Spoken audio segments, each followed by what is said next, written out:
Committee meeting. I think this is possibly the second or third one we've done, and I think each time we get a little bit better with it. So do please bear with us because we are still all learning. May I first of all remind you of some of the domestic arrangements. Please ensure that the microphones are turned off when not in use, that you do not interrupt other speakers, that if you wish to speak, point of order or point of declare and interest or request an adjournment, you indicate this in the chat box.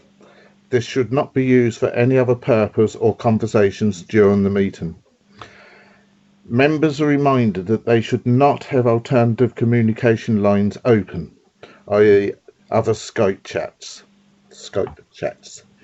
and that if you are contacted by a third party during an application, you should bring this to the legal advisor's attention. That if you are attending the meeting to speak and persistently interrupt the meeting, you may be asked to leave. If a member of the committee is contacted by a third party during the meeting, that they must bring to the attention of myself, the chair, and as soon as possible. If members do lose connection to the meeting, they must contact the member support officer, Mandy Smith, as soon as possible. You all have her number. Please don't give that out over the phone, over the meeting.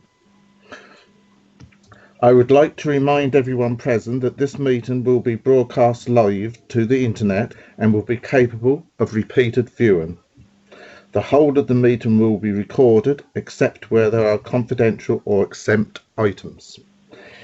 If you make a representation to the meeting, you will be deemed by the council to have consented to being recorded. By entering this meeting as a speaker, you are also consenting to being recorded by the council and to the possible use of those sound recordings for webcasting and or training purposes. The council, members of the public and press may record, film, photograph or broadcast this meeting when the press and public are not lawfully excluded.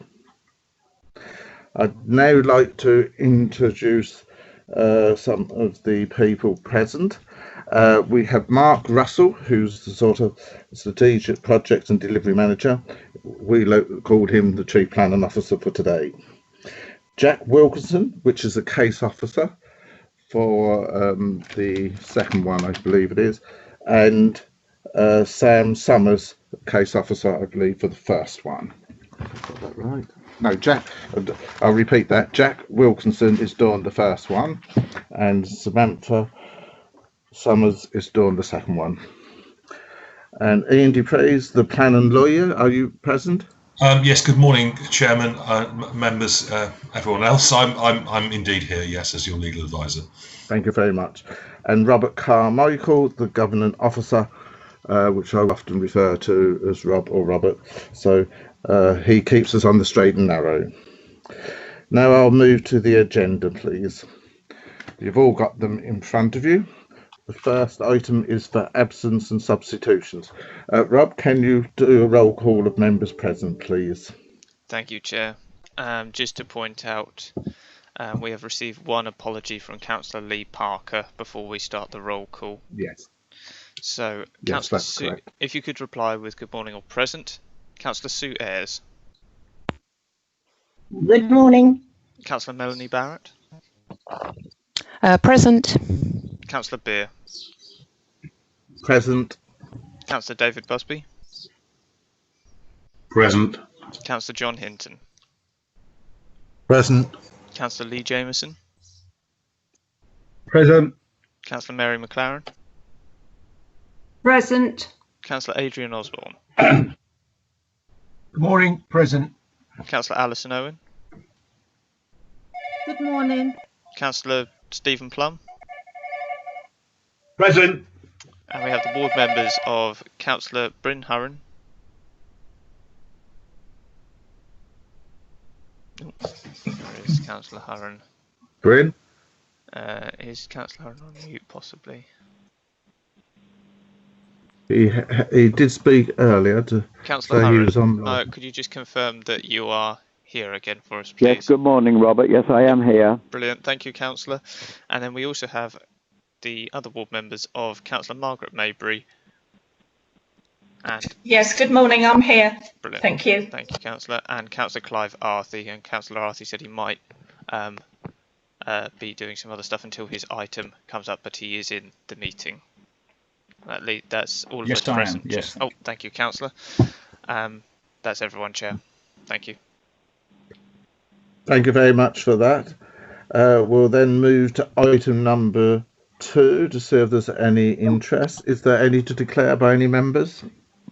Declarations of interest? No, I'm taking that as a no. No one's declared, so we can move to the next item then. To confirm the minutes of the meeting held on the 3rd of June. They will be followed. Rob, did you want to provide an answer for that? Yes, thank you, Chair. Just to say that a draft has not yet been completed on those minutes and that they will be presented to the next Babergh Planning Committee for confirmation. Thank you, Chair. Thank you very much. So we'll deal with them as soon as they come to one of the next meetings. Item number 4, to receive notification of petitions. Robert, you again. Do you have any? Thank you, Chair. We have one petition to report today, and it's associated with the first item on our agenda. It's associated with application DC 20-00330 in Boxford. We have received a petition of 96 signatures that support the following statement. We, the undersigned, petition the Planning Committee at Babergh District Council to reject to Catesby Estates application and to build new homes on land to the east of Sandhill, Boxford. That hasn't yet been reported to Council, as it was received after the last Council meeting and we haven't held one since. Thank you, Chair. Thank you very much for that. Members, you'll note that will come up during the first application that we're discussing. No other site inspections.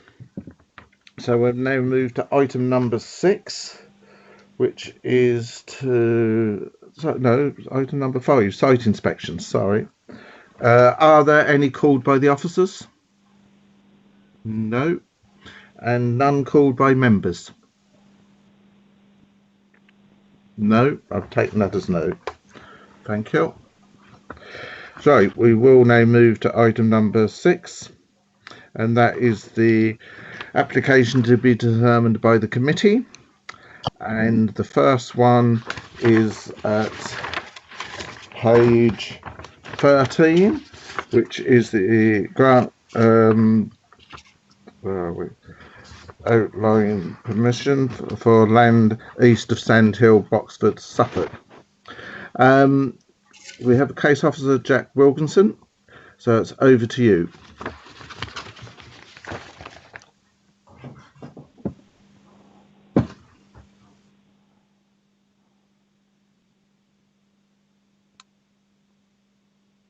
Thank you, Chair. Can everyone see the screen? Yep. Perfect. Good morning, members of the public. I hope you and yours are well. I'm Jack Wilkinson. I'm a principal planner in the DM service for Babergh and Mid Suffolk. The first item, as expressed, is DC 20/00330. It is an item for outline plan with all matters reserved, excluding access. It's for 64 units. And for the provision of land for a community building.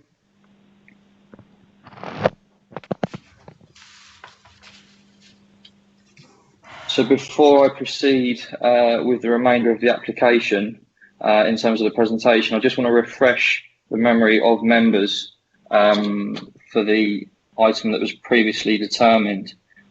This was a larger scheme for 80 units, all set on exactly the same site in terms of the red line outline. This was refused on the 9th of October due to conflict with CS2, CS11 and CS15.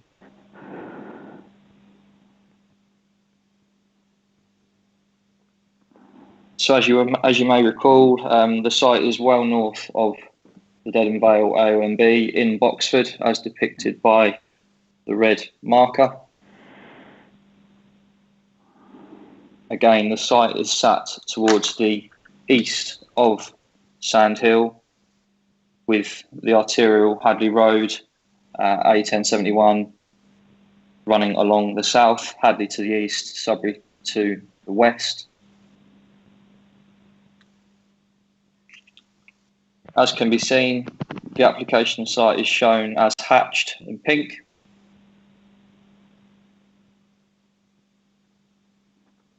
I will talk you through each individual constraint in a moment, but as you can see, the backdrop of the Boxford village, a core village, is set towards the west.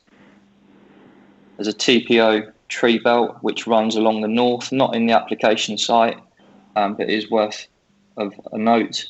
We have the special landscape area as well, which is shown in green. The site isn't in any directly affected constraints area.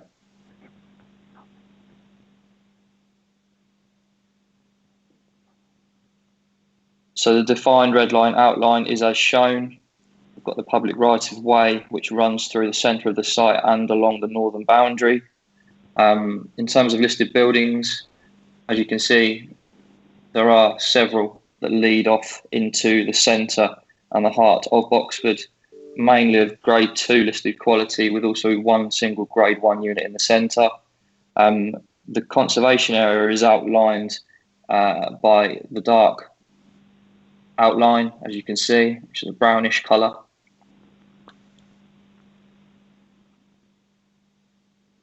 The site isn't in a concerning flood zone, i.e. flood zone 2 or 3.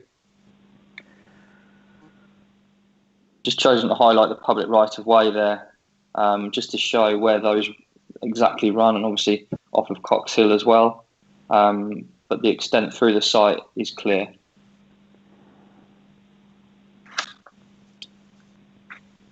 In terms of the site's relationship to the existing built-up area boundary of the core village, this is the defined outline shown in brown. You'll note the conservation area ran through here, but we also have Station Field as well, which is west, and indeed the northern section, or towards the east of the Boxford village itself. This is an edge of settlement location, i.e. CS11 is engaged. Whilst technically this is in the countryside, i.e. CS2 would be engaged, CS11 is in mind. Just to show you some aerial views of the site, it's an agricultural field which slopes from the east to the west as it swoops down into the centre of Boxford. I'll show you some photos in a moment that show the topography and the contour of the land. So members, you may recall the previously refused indicative master plan, which showed the extent of 80 units. This has been reduced down to 64 units as presented, with some subtle changes as well, which I will go on to discuss. One important aspect is the orange star, which depicts a community building for D1 use. This is a welcome benefit which officers endorse. There's also some alteration to the attenuation basin, and as we will go on to compare, there's some changes to the open space and indeed the landscaping buffer towards the southern extent. There's clear and noticeable change in this regard. You may wish to follow me with the arrow in the bottom left-hand corner. This shows where the photo was taken from approximately and in which direction to. So this is the slope from the western edge up towards the crest of the hill, facing southeast. This is a view from the A1071 Hadley Road. You can see the land swooping down. This was taken more recently, and you can see the backdrop of Station Field, which then leads into the heart of Boxford.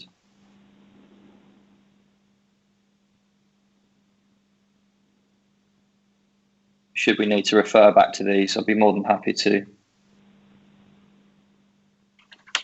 This is probably the best photo in terms of showing the contour of the land. The low-lying point here where an attenuation basin would be, the backdrop of the village which leads and narrows off into the centre. This is the permissive footpath which you can just about see worn.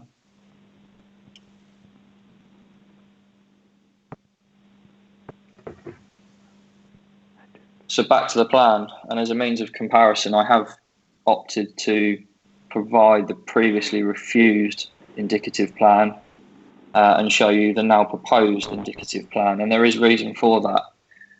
There are clear differences, as I've mentioned. Members opted to refuse the application last time out, excuse me, for reasons relating to CS2, CS11 and CS15. This largely stems towards a lack of community benefits, landscaping harm, and the sustainability credentials. Now, there was also concern with infrastructure, which we will go on to discuss. I will just jump through and discuss what I'd like to look at in terms of the layout. And again, this is a reserved matter, but it's prudent to look at how the site could be developed. You'll notice there's a clear difference in the size of the area, the attenuation basin. There would be a benefit here, whereby the existing soakaway system that serves Station Field would be incorporated as part of this application. That extent comes through into the defined red line. So there is a benefit in that regard in terms of flood and water. I've already touched upon this element already. A D1 community building. Community building would bring a wealth of social benefits, and it's certainly a good response to the reason for refusal last time, but also local and national planning policy, which is what we are here to determine on the basis of. You'll see, as shown on the proposed indicative plan, the open space, which is a much larger area. If you compare it to the previously refused one, naturally there's less built form, so there's going to be more space to work with. But again, that is a substantial benefit.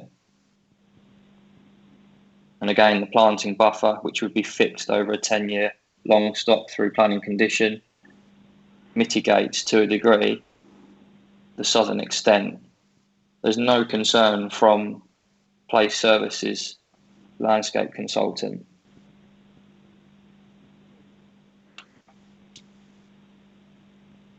And in moving to consideration of this, it's not uncommon for the local planning authority to receive a parameters plan, and a parameters plan effectively sets out the developable area, and this would be fixed amongst the recommendation for 64 units as outlined. So you can see the pale orange area would be where the built form would be sat. This would provide an assurance to members, and it certainly does to officers, hence the recommendation. There would be a guarantee that the community building would be delivered upon the pink area, the open space in a lighter tone of green, and indeed the planting buffer. The fixed element that is for determination today is the access, which remains unaltered from the previous refusal, and certainly that didn't form part of the previous refusal.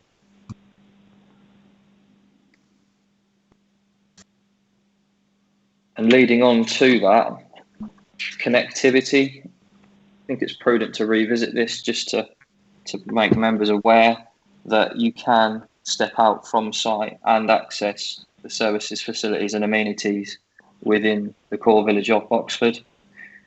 Members may recall the site visit that we undertook prior to the previous application, and we did walk down from Sandhill, down the public footpath and off into the centre. There is also a public right of way which runs along the northwestern extremity, which is accessible. So there are pedestrian options. I think it's prudent, excuse me, I'll just move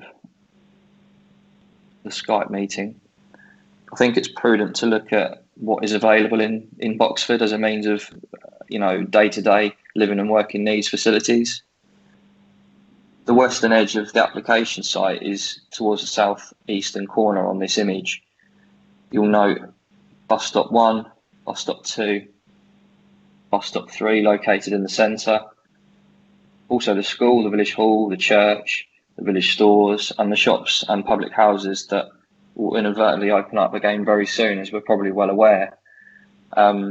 There is access for residents of this site. I think it's also prudent as well to consider the economic benefit. The spending power generated from this site would go some way to assisting with the prosperity of the village, arguably. So that's a point that I think is worthwhile considering. Mm-hmm. The social cohesion that comes with that will help stimulate the village as a whole.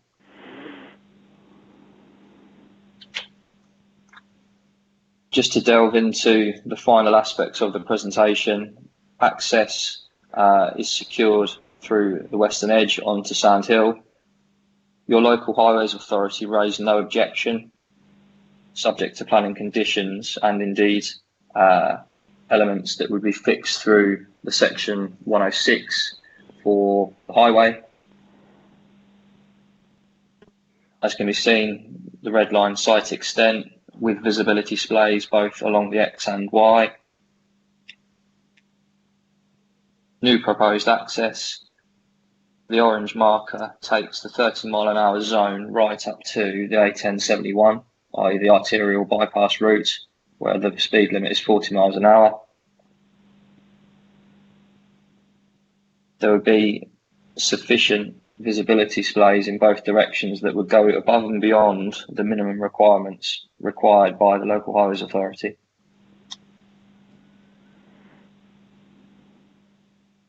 And I think it's worthwhile noting the footpath provision along the site frontage that would enable pedestrians to link up, as highlighted in yellow.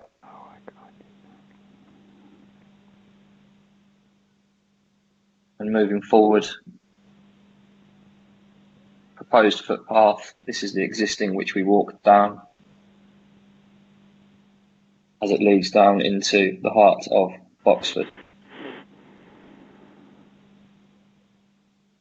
So the Cox Hill, Sand Hill junction, if you like, there's a proposal to uplift the bus stop area and provide the footpath along into Ellis Street as highlighted. This would be secured through the section 106, and certainly members were supportive of these elements last time out. As a point of clarity, there would be an element of widening which is fixed on a more accurate plan than my illustration. It's just to emphasise the idea that is behind that in terms of the footpath widening. And I think that's a healthy response. Members may recall the Swan Street appeal, which was on the other side of Oxford, that was dismissed by the inspectorate on the basis of accessibility through the paved areas.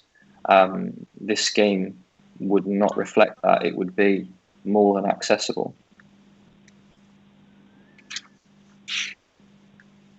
I'll leave you with some facts and figures, and again we can refer back to this should you so need.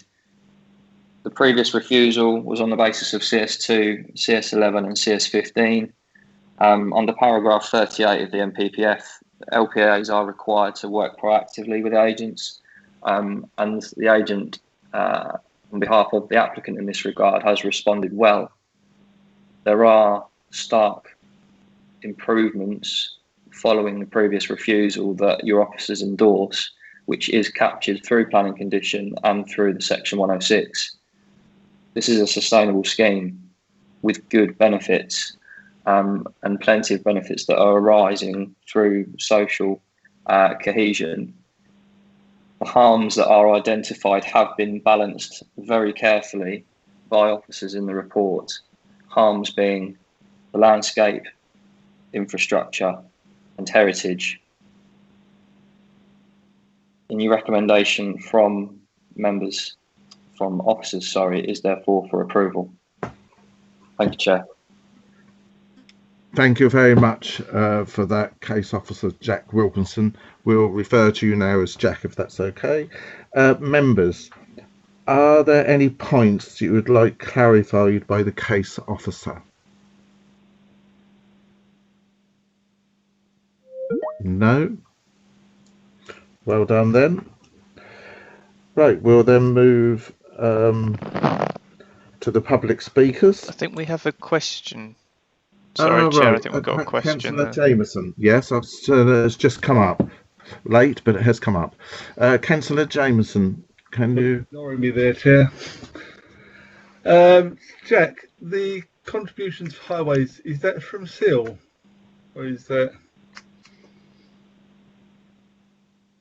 This development would attract SIL, but no, the contribution is set within the Section 106.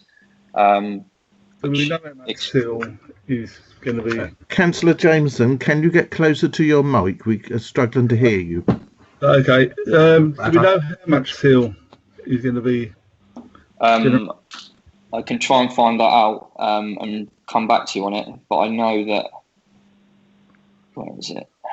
The development contributions of 107,520 would be set within the Section 106.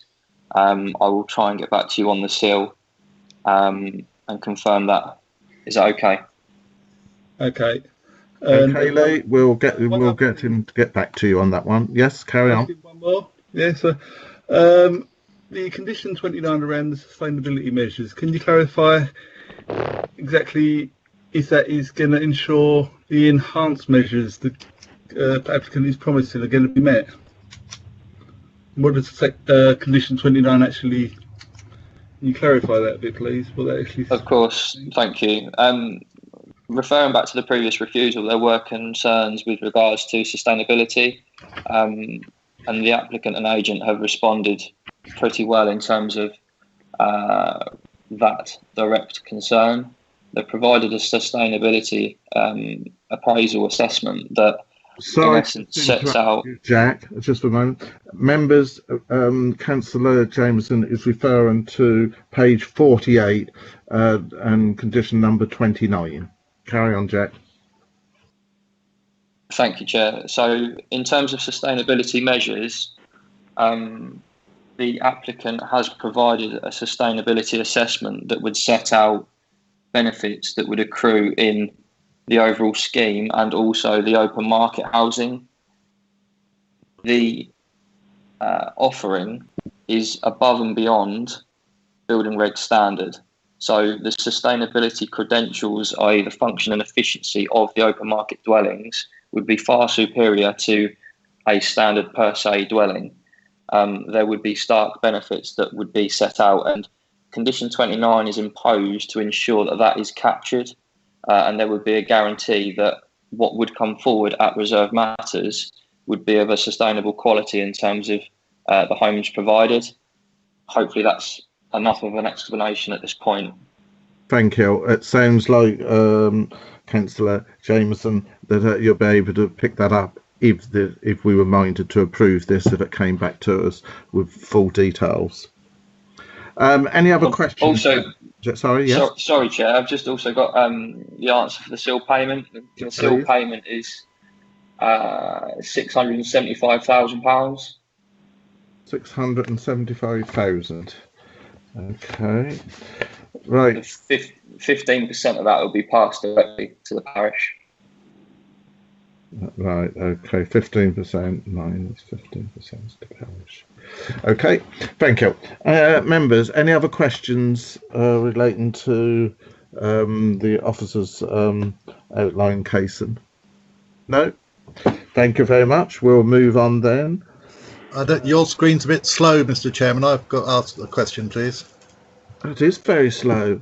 I think I need to widen that bit so I can see at the bottom. Right, Councillor Hinton. Thank you, Mr. Chairman. Yes, could I just ask the officer, we're talking here about an outline application where it'll come back with reserved matters, which includes the layout, the final layout, because it's only indicative at the moment, and the provision of a community facility.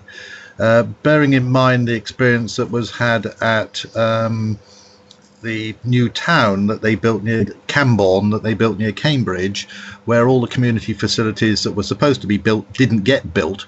Is there anything that we can do in terms of S106 to secure the community space now, rather than waiting for later, when of course in theory they could start building after the reserve matters are approved and never actually put the community facility in place? Jack? It's a worthwhile point, Councillor Hinton, and thank you for your question. Forgive me, I'm going to revert back to the parameters plan, because this is a fixed document that we would be relying upon. And whilst it doesn't show the exact design and layout per se of the site, it does give a good indication of what will be built where. You can clearly see the community building shown, or community land for a community building in pink, along with the homes as discussed and infrastructure. In terms of actual delivery, we've captured this within the section 106. So typically what happens on reserve matters schemes such as this, it would be structured in a certain way within the 106 that would say that X home would not be occupied until the community building is delivered. That's something that we would structure within the section 106 so that it is delivered in the right order. We wouldn't want to be encouraging delivery of all of the homes and then the community building. We would want the community building, which is a focal point, which is an important point within the early stages of the development. Yes, thank you. Mr. Chairman, if I could just come back for a moment on that.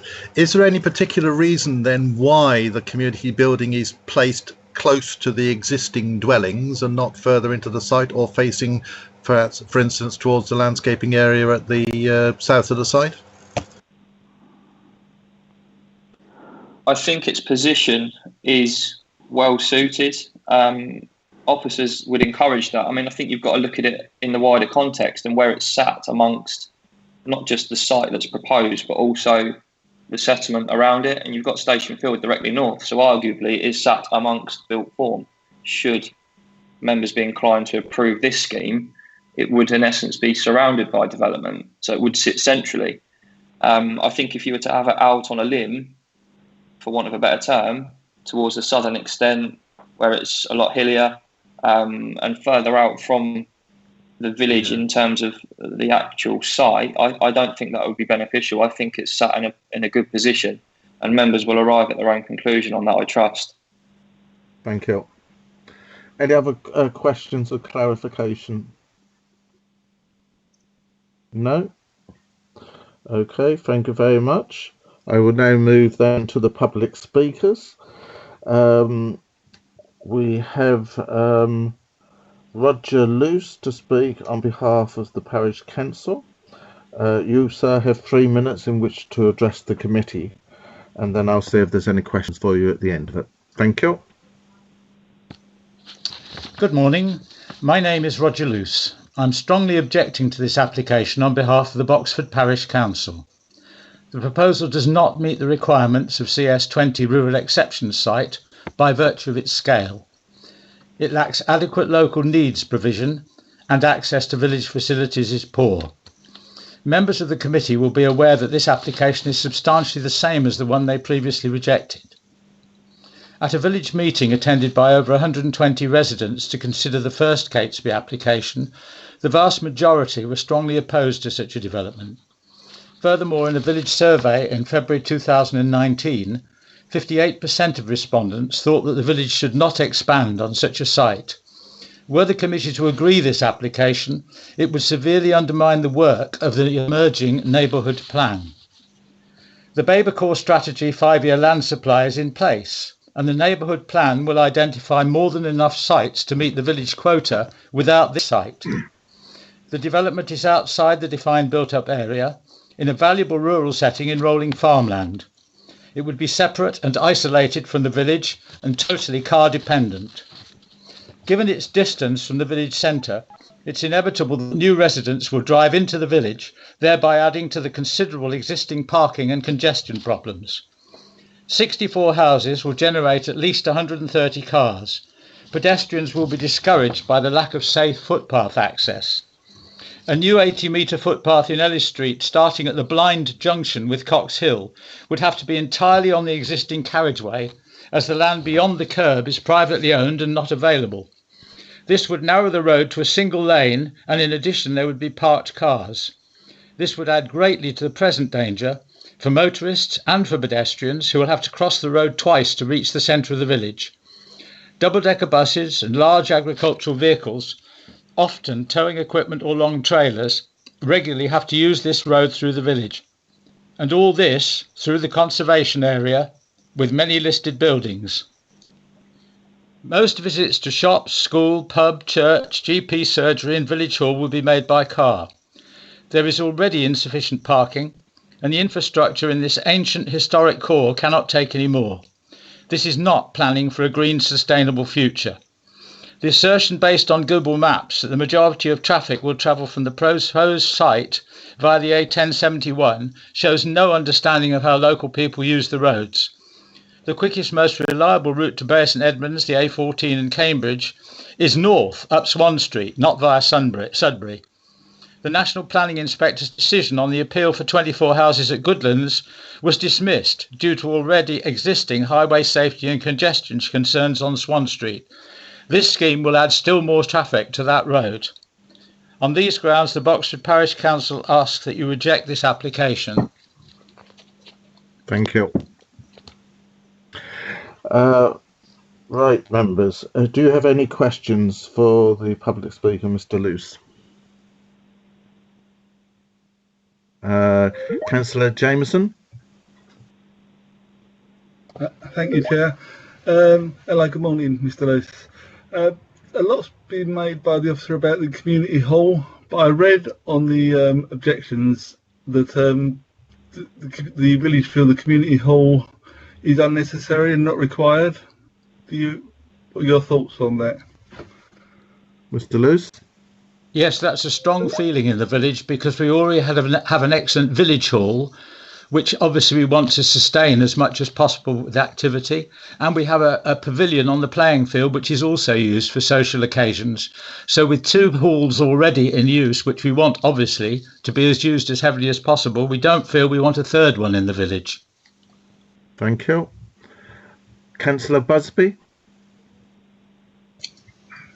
Thank you, Chair. Are you, I think you're in the process of putting together a neighbourhood plan. Do you have any sites allocated within that neighbourhood plan? We have identified 9 sites as an inner group on the neighbourhood plan, but they have not yet been discussed in the village or put out. The next stage is to refine that. So all I can say to you is that we have more than enough site, other than this one, to provide for the necessary quota. And therefore I take it that this one isn't in your proposed neighbourhood plan? No, this one very much isn't in our neighbourhood plan. Okay, thank you. Thank you. Councillor McLean? Thank you, Chair. Good morning, Mr. Luce. Your high or the main street in your village sounds horrendous. We've got bottleneck, gridlock, insufficient parking. In your role as parish council, have the village considered what alternative transport arrangements could be made for the village? The main consideration over many years by the parish council has been where to put a park. The difficulty is that where there is no land in an obvious place near the centre of the village on which you can put a car park that's accessible safely, the parish council is still considering if it's possible to put a car park on the very marshy land along Stone Street Road. But that is far from being an ideal site, because we fear that a lot of people will not use it. They will still go on parking their cars in the village. Thank you. Thank you. Thank you. Right. Any other questions? No? Councillor Hinton. Thank you, Mr. Chairman. Sorry to come in a bit late on that. Just one quick one as the local representative, Mr. Deuce. I'm sure you can answer this question for me. The report talks about the bus route to Sudbury and Hadley, the service being, is it 91? How frequently is that? What's the first bus and what's the last bus? It has, about 6 months ago, it was reduced from 1.5 hourly to 2 hourly.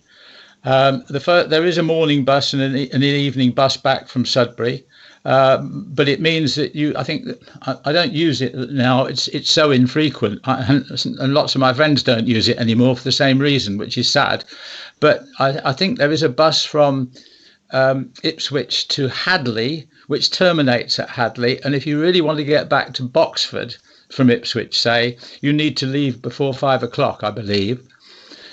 Sudbury is better. There's a bus just before 5:30 or something from Sudbury back to via Boxford. But during the day, the service is useless, really. 2 hourly is far too far apart. Thank you. There's no one else indicating they wish to speak. So I will now thank Mr. Luce and we'll move on. We now have an objector, Andrew Good. You would like to speak. You have 3 minutes in which to address the committee, and I'll see if there's any questions at the end of it for you, sir. Over to you.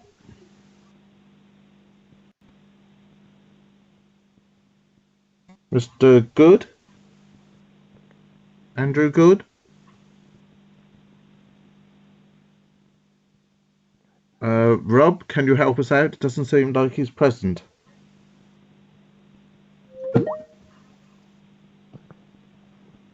Hello?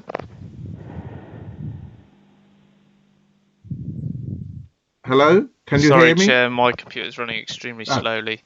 I couldn't actually unmute myself. Fine. I'll just check, because Mr. Good is in the meeting as far as I can tell, but he was on mute. So if I unmute him, Mr. Good, can you hear us now? Is that... Right. Mr. Good, you have 3 minutes in which to address the committee. After that, I'll see if there's any questions for you. When you're ready, it's over to you. Thank you.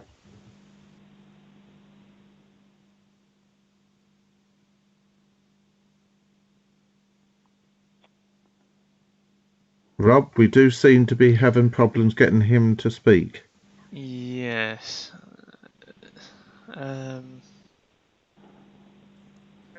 He's unmuted. Is he on the and his landline? Can you hear me? There we are. Yes. Yes, I can hear you. Is that Mr. Andrew Good? It is. Can you hear me now? Yes, I can hear you. I'll repeat it again. Jolly good. We're on Suffolk time here. Good morning. Yes, my name's Andrew Good, and I'm representing the views of the Boxford Society and the Neighbourhood Plan Core Group. The application is very little different from the one your committee refused last year. There is nothing in the new application that should change your earlier refusal. I would in fact draw your attention to the Planning Policy Officer's objection to this application. In particular, his or her comments that Boxford is less sustainable as a core village than others, that it would introduce an urban development in a rural location, it would provide for further conflict between vehicles and pedestrians, it would be a departure from the existing development plan, it would undermine the national planning framework, and is not an application that he or she can support. These are the words in the report which should give you sound policy planning reasons to again refuse. I now wish to make reference to the adjacent site at Station Field that was given approval as an exception site, itself outside the village envelope. The applicant relies on this as the new settlement boundary. There are no exceptional circumstances put forward by either the case officer or the applicant, as this is general needs housing, not local needs with local connections. It is a matter of regret that highways do not understand the vehicle conflicts at the Sandhill junction with Ellis Street, even though Sandhill signs advise HEVs against this route. This is a blind substandard junction. The proposed footpath would narrow even further the pinch point in the middle of Ellis Street where pedestrians are expected to cross. Many residents have no off-street parking. Long and wide agricultural vehicles use Ellis Street on a daily basis, and this already causes conflict between pedestrians and vehicles with no means of escape because the walls abut the highway. There is precedent through the recent Elmstead appeal to consider the emerging work of the Neighbourhood Plan Group. The questionnaire response to local housing needs demonstrates a clear preference for a small number of sites within the village. Guided by the local plan consultation group document, the group has already discounted this site. It is not a site that has ever been included in the call for sites, so the application is speculative. The group has commissioned a local housing needs survey and has appointed a planning consultant to help deliver the objective of sustainable development. Sites will be offered for public consultation that meet that objective, and if only half of these sites were selected, that would more than meet the stated housing need beyond the plan period. I would urge the committee not to drive a coach and horse through this work by granting permission for a site that bears no relationship to the village, does not meet the criteria for policies CS2, 11 and 15, has not proven the test of sustainability, has no functional relationship to the village, will cause vehicular conflict in Ellis Street, and will require the busing out of primary school children through a 106 agreement. I will end there. Please support the 35 objections from people who would have been in the gallery today, and support the guidance from... Thank you very much, Mr. Good. Thank you very much. Thank you. Right, there's 2 or 3 things that you've brought up there. I would just like to ask one question, and then the officer can be looking this up while we're taking other questions to you. But you did refer to officers less than substantial in the report. Can you give a page and an indication where this is so the officers can look this one up, and then I'll come to them when we get into debate to give us an answer? Sorry, Chair, I didn't quite understand the question. You commented that the officers' report stated that there was less than substantial. Oh, yes. So I haven't got the report in front of me because I can't use 2 screens. It's the planning policy officer's objection in the body of Mr. Wilkinson's report. Right. Okay. Well, I'm sure Mr. Wilkinson can find that while we're going through, and I'll come to that after we've finished questions to you. Okay. Yep. Right. Members, have you any questions for Mr. Good?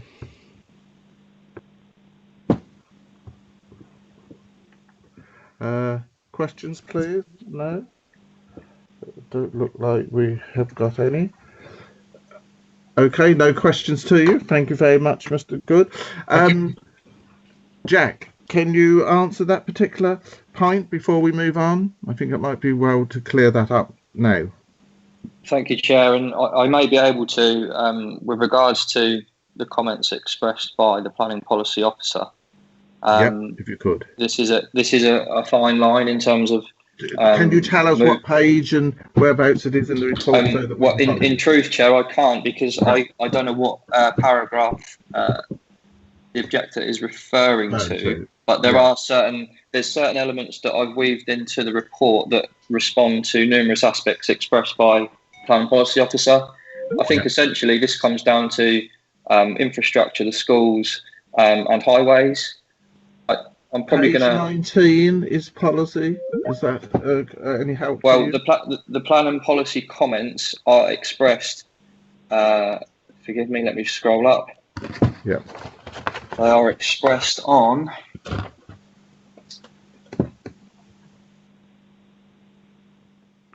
Yeah, page 7, I think. Page 7. Maybe wrong. No, not page 7. But in essence, the comments expressed by the planning policy officer are word for word from the consultation process. Yep. Now, we broke this down last time and discussed the Swan Street appeal, we discussed CS2 and CS11.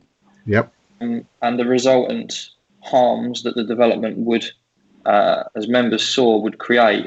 We're now in a position where we have to look at whether the benefits outweigh the harms and vice versa, although the harm should not be prevalent. I'm going to start with the Swan Street appeal in terms of accessibility. Now, in that appeal, the inspector was clear that there would be issues from that end of the village due to the narrowness of the footways, the footpaths. Could you reasonably walk down them unobstructed?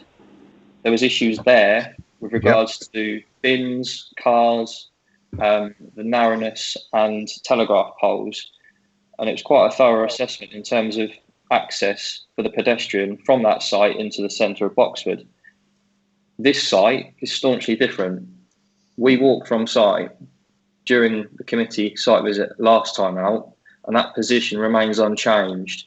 Members should take comfort from the fact that there would be benefits accruing in terms of the quality of the provision that would be secured through the section 106. There's nothing before officers to suggest that accessibility for the pedestrian from the site into the centre of Boxford is an issue. I think we have to then look at the wider infrastructure comments and the IDP infrastructure delivery plan that has been produced by the planning policy team. And the officers, the planning policy officers referred to this, but we must apply appropriate weight in the same way that we do for the emerging joint local plan. Now, this is a sensitive site in terms of the accessibility, but there is nothing before officers that would suggest that we could consider there to be an issue given the accessibility identified. And this largely falls back into the reasons for refusal last time, i.e. CS2 and CS11. The benefits that come through with this scheme are an improvement, and they do go above and beyond what officers would require normally. I won't choose to elaborate too much further. No, that's fine. But happy to discuss should you so need. Thank you, Jack. I think that's cleared up that point. Members may want to question you on that when we get into debate, but we'll move on. Thank you. You've cleared that point, so we know where we're going. There was nothing else asked.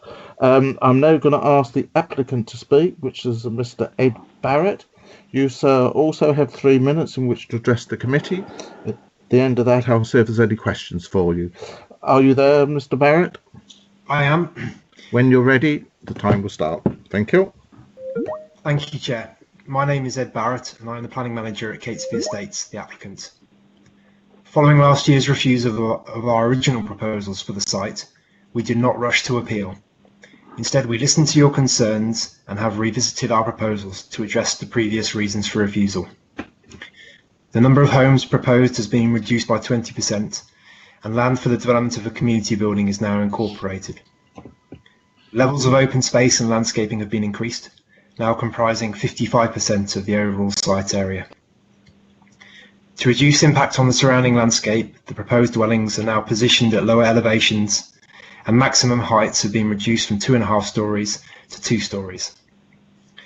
At the request of local residents, the failing drainage soakaway serving the adjacent station field development will be removed and incorporated into a new sustainable system. A revised enhanced sustainability strategy incorporating low carbon renewable energy technologies such as heat pumps and solar panels is proposed to achieve carbon reductions of up to 42%, significantly exceeding the requirements of the local plan and current building regulations. Proposed condition number 29 ensures these commitments will be delivered. In light of possible implications of COVID-19, a condition is also proposed requiring home working capabilities to be incorporated into each home. Acknowledging these amendments and the significant benefits which will be delivered, including affordable housing delivery, smaller properties for first-time buyers and downsizers seeking to remain in the village, pedestrian infrastructure improvements, and enhancements to the vitality of the village, the application is again recommended for approval. I hope members agree that we have acted upon your concerns, driving us to improve our proposals, which will ensure the delivery of a high quality, sensitively designed development, which will be reflective of the character of the village. Reflecting these significant enhancements made to the proposals, I hope that you can follow your officer's recommendation and vote in favour of this application. Thank you. Thank you very much for that, Mr. Barrett. I have a member who wishes to ask a question. Councillor Osborne. Your question? Yes, thank you, Mr. Chairman. Yeah, I'd just like to ask the applicant, was this brought before the parish council, and was the did you look into the situations and go through the application with them, please? Yes, we did. We had a public exhibition in the village. Prior to that exhibition, I had met with the parish council and the neighbourhood plan group when we were first formulating the proposals.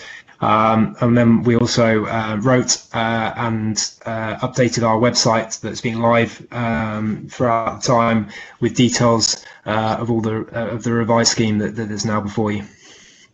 Thank you. Was that revised scheme, did that go through to the same situation as you had when the original one was, please? No, we didn't hold a further public consultation in the village for the revised scheme. It was done via writing to residents. Everyone in the village was written to. There was a leaflet explaining the changes. The website was updated, and we were available to answer questions. Contact details were put on the website. That was the arrangement. Right, thank you very much for that. There's 4 people wanting to question, so I'll take them in order. Councillor Melanie Barrett. Thank you, Chair. A little bit further on that issue, Mr. Barrett, and no relation, by the way, that I know of. I just wondered about the comments that were made by the parish council about the community building. Had you done any work with the village to establish what their needs might be for a community element to the scheme? The parish council had undertaken a questionnaire as part of the preparation of the neighbourhood plan, and the results from the questionnaire identified a number of additional facilities that residents felt may be needed. So the proposal for the community building was responding to the results of that questionnaire. Thank you very much. Councillor Owen. Yes, my question was the same as Mrs. Barrett's, actually. Just to extend on that, because D1 is all about health and doctors, and have they any idea what they're thinking about, what that community building will go for? I don't quite understand what you're asking. Oh, good question. The community building is D1, so right. It's not like what I understand as a D1. Correct me if I'm wrong.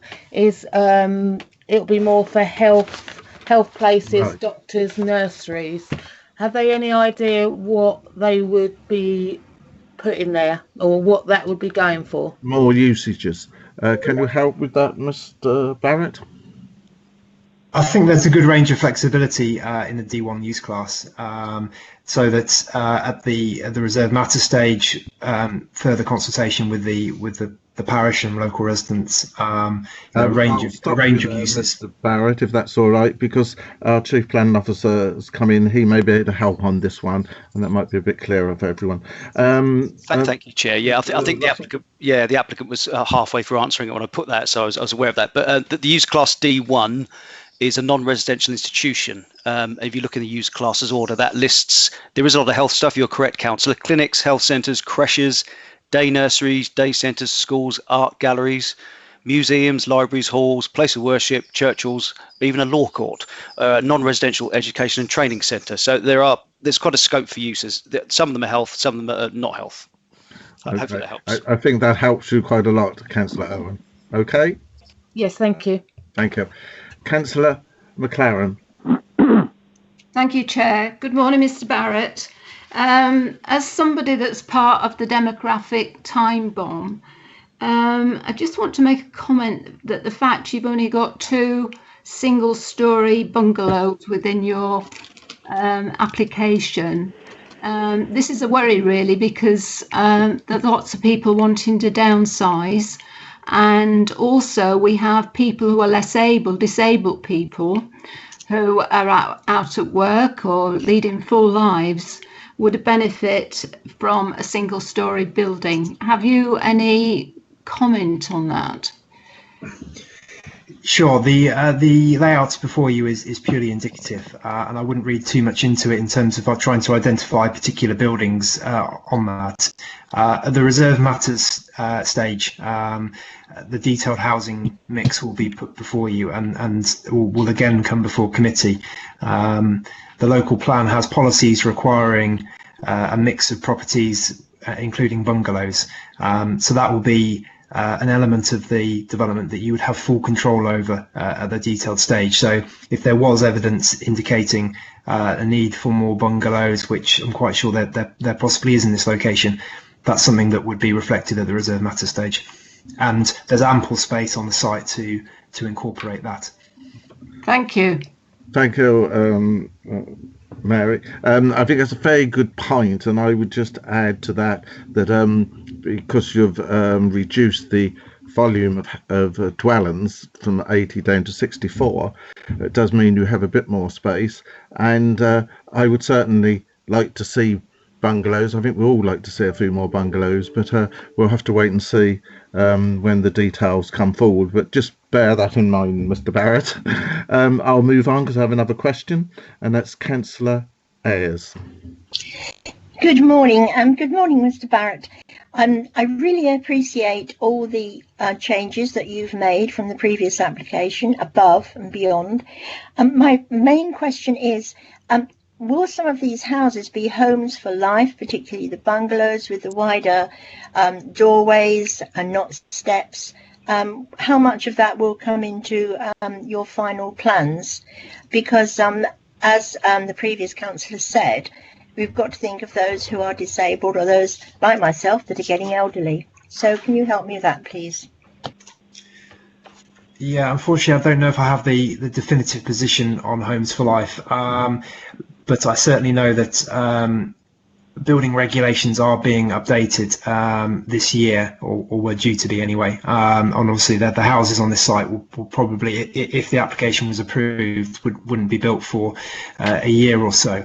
So that it's very likely that there will be new updated building regulations, which I think are sort of replacing Homes for Life and actually increasing the requirements for developers. So I'm certain that the requirements for disabled and elderly people will be incorporated.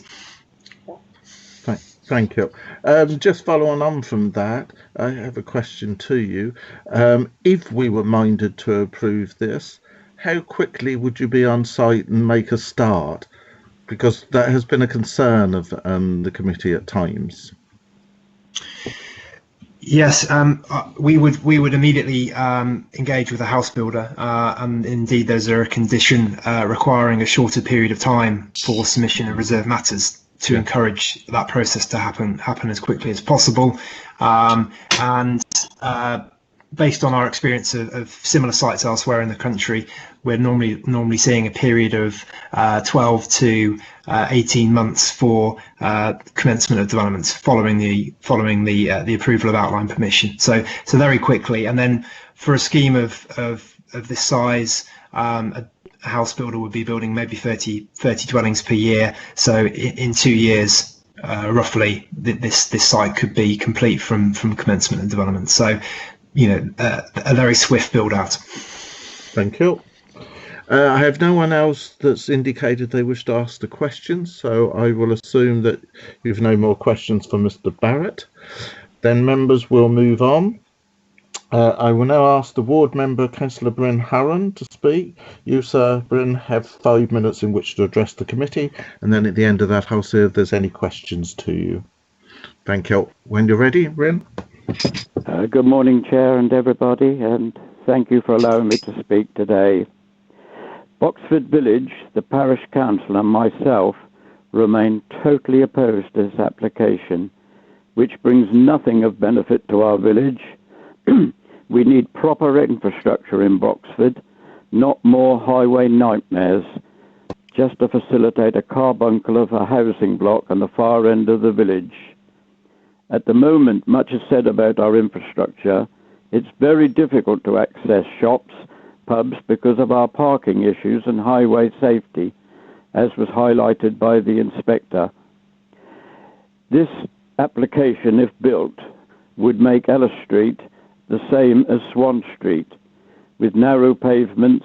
Where they're widened, there wouldn't be enough room for the bus to pull up, and there is just not room for two-way traffic, parking, and a footway at the top of Ellison Street. It is a total impossibility.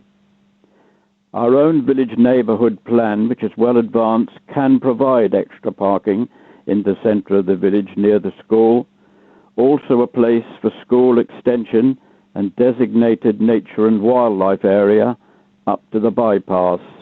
We do have the agreement of the landowner there. We just need our planners to work with us, not to sink all the hard work of 50 volunteers on this now well-advanced plan. In a recent appeal, planning application 02316 for 40 dwellings in Elmsett was turned down by the inspector, and one of the major factors was the local neighbourhood plan, which at that time was about as advanced as ours is. Please work with us. I think the response from our strategic planners is accurate and should be taken note of in the first instance.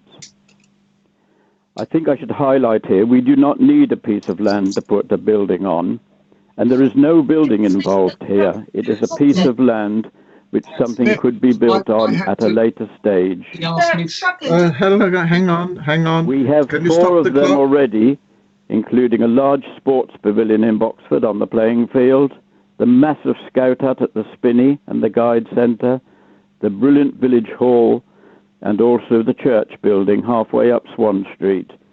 We do not need a 5th facility. I have massive concerns also regarding the soakaway called Suds. This belongs to somebody else, and although it is on the application land, I do not think the site the application proposed is correct. We have had flooding at this instance over many, many years, and water goes out into the houses at Brook Hall Road and into the village, and has flooded several times. But since this has been in place, it has saved the village from the former flooding problems. It is totally in the wrong place. For these things to work, you must send water uphill, and then it soaks down through the passage of time. Having 64 houses, plumbed into this, even if it was 4 times the size, it would never cope and would make serious problems for the village. I also have massive concerns regarding the school and the placements.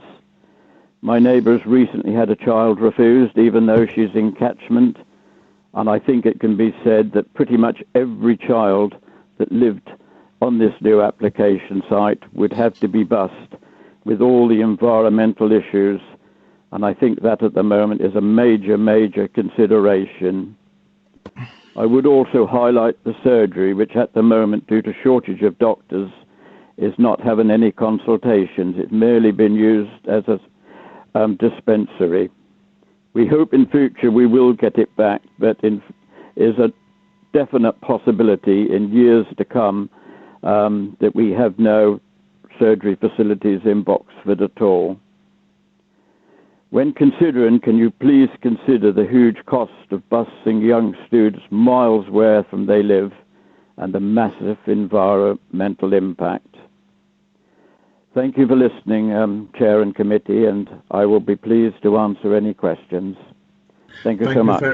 Thank you very much, Councillor Haran. I don't know what that interruption was, but you managed to battle through it. I do apologise, but I don't think that was any of us.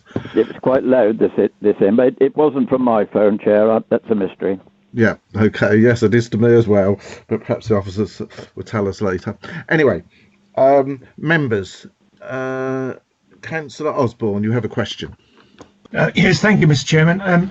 Yes, I've been listening to the reasoning for the highways issues, that the road down to Boxford and around that is chock-a-block.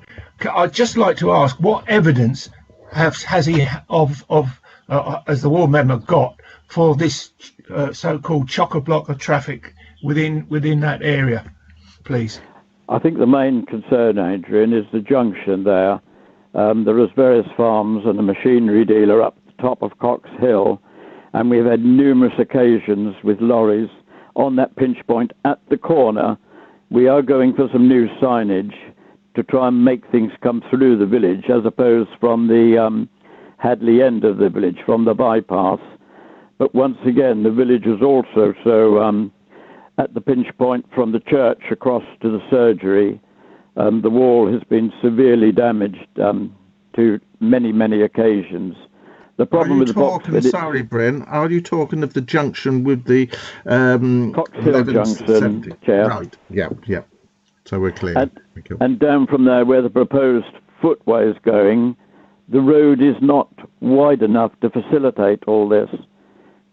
This will make the whole of Boxford, the access from both sides, just single lane traffic, and nothing can pass. And people are constantly backing up to let one thing through. And this is affecting the shops in the centre of the village as well, because the clogging of traffic, nobody can leave a car to pop and get a bit of paper. It's hard to access the butchers, because everything is just wall-to-wall cars parked and trying to travel. I think you've answered the question. I think you've pointed out the where the bottleneck is. Can I just come back, Mr. Chairman, please? Yes, Councillor Osborne. Can I ask then, if that is the case, why hasn't this been identified with Suffolk County Highways? Adrian, we are always on to Suffolk Highways, both on this application and, as you know, on the Goodlands application. It was a major thing, and it was the reason the inspector turned down the 24 houses, because it's not safe. He highlighted pedestrian safety as a major issue, the fact you cannot walk down from that end, and this will then be the same if these are built. Councillor Hurren, I will get the officer, when we've finished questions to you, to comment on those points that you've just raised, okay? I've got a question from Councillor Manley Barrett. Councillor Barrett? Sorry, bit sticky with the unmute. Yes.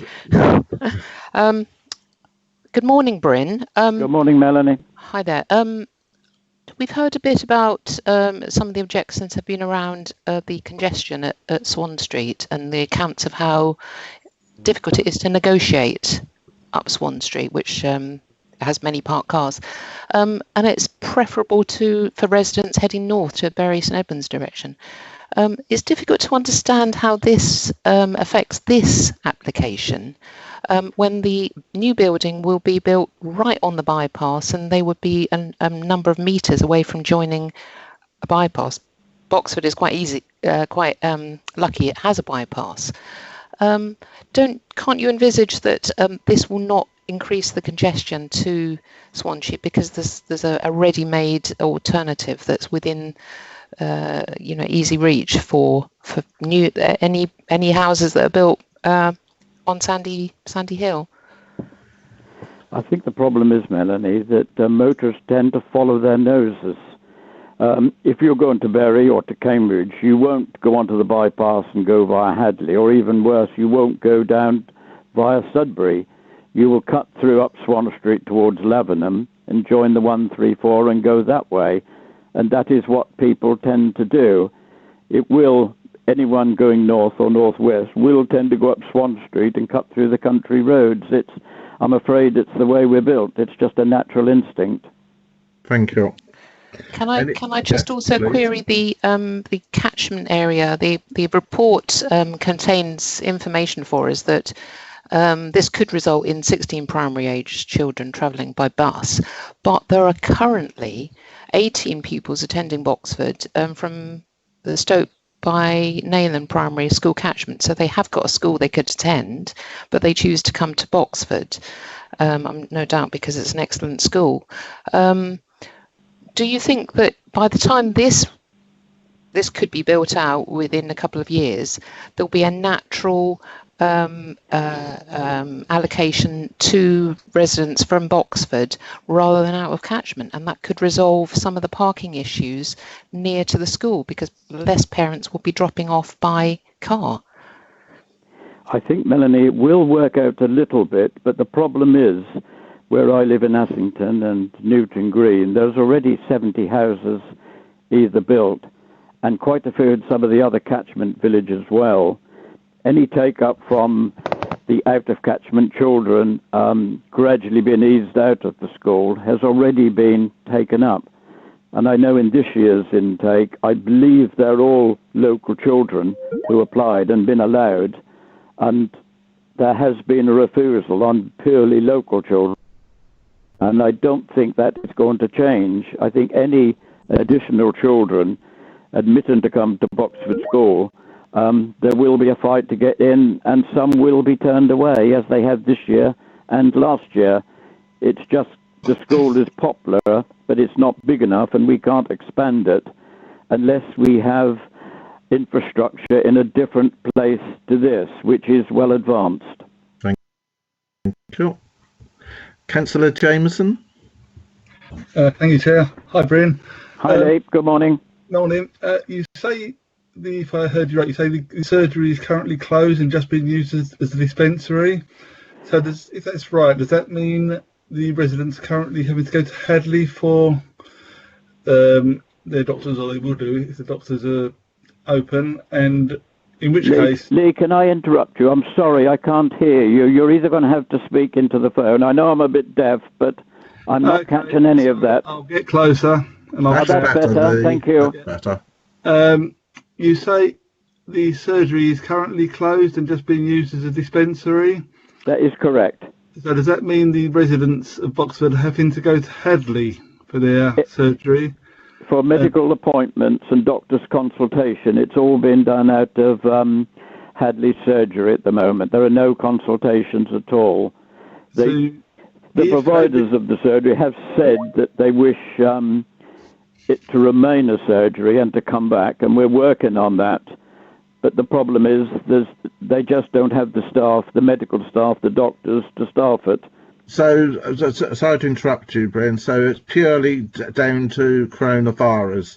No, it's down to lack of staff. It's lack of available doctor that they don't need at Hadley. And this happened before COVID-19, Chairman. Thank you. They just don't have enough doctors to staff it. Thank you. So this development won't really have any effect on that at all then, will it? I mean, if that's currently no doctors there, this development won't make the matter worse. They'll still need to go to Hadley. They will go to Hadley, but hopefully if we can get Boxford surgery back as consultant surgery, if this was built, they would go there and ease the pressure on Hadley, which must be pretty tremendous at the moment, I would think. Thank you. Thanks. Thank you. There's no other councillors wanting to ask questions according to the chat box, so I'm going to assume then that there's no more questions to the ward member. So we'll move on, and thank you, everybody. Thank you, and we'll go into debate. Just before I open it, I want to ask the officers, Jack, whether he can just comment on, I don't know who it was, I think it might have been Councillor Hurren, but my apologies if it wasn't, but the ownership of the Suds area was questioned, and I'm assuming he's talking of that little bit that sort of go off the plan into the back garden of somebody's house. If you can show that picture on the map, Jack, and just explain that to us.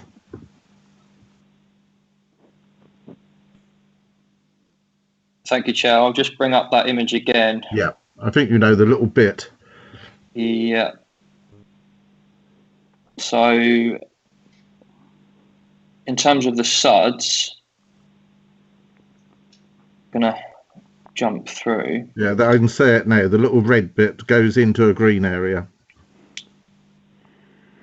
This is Station Field.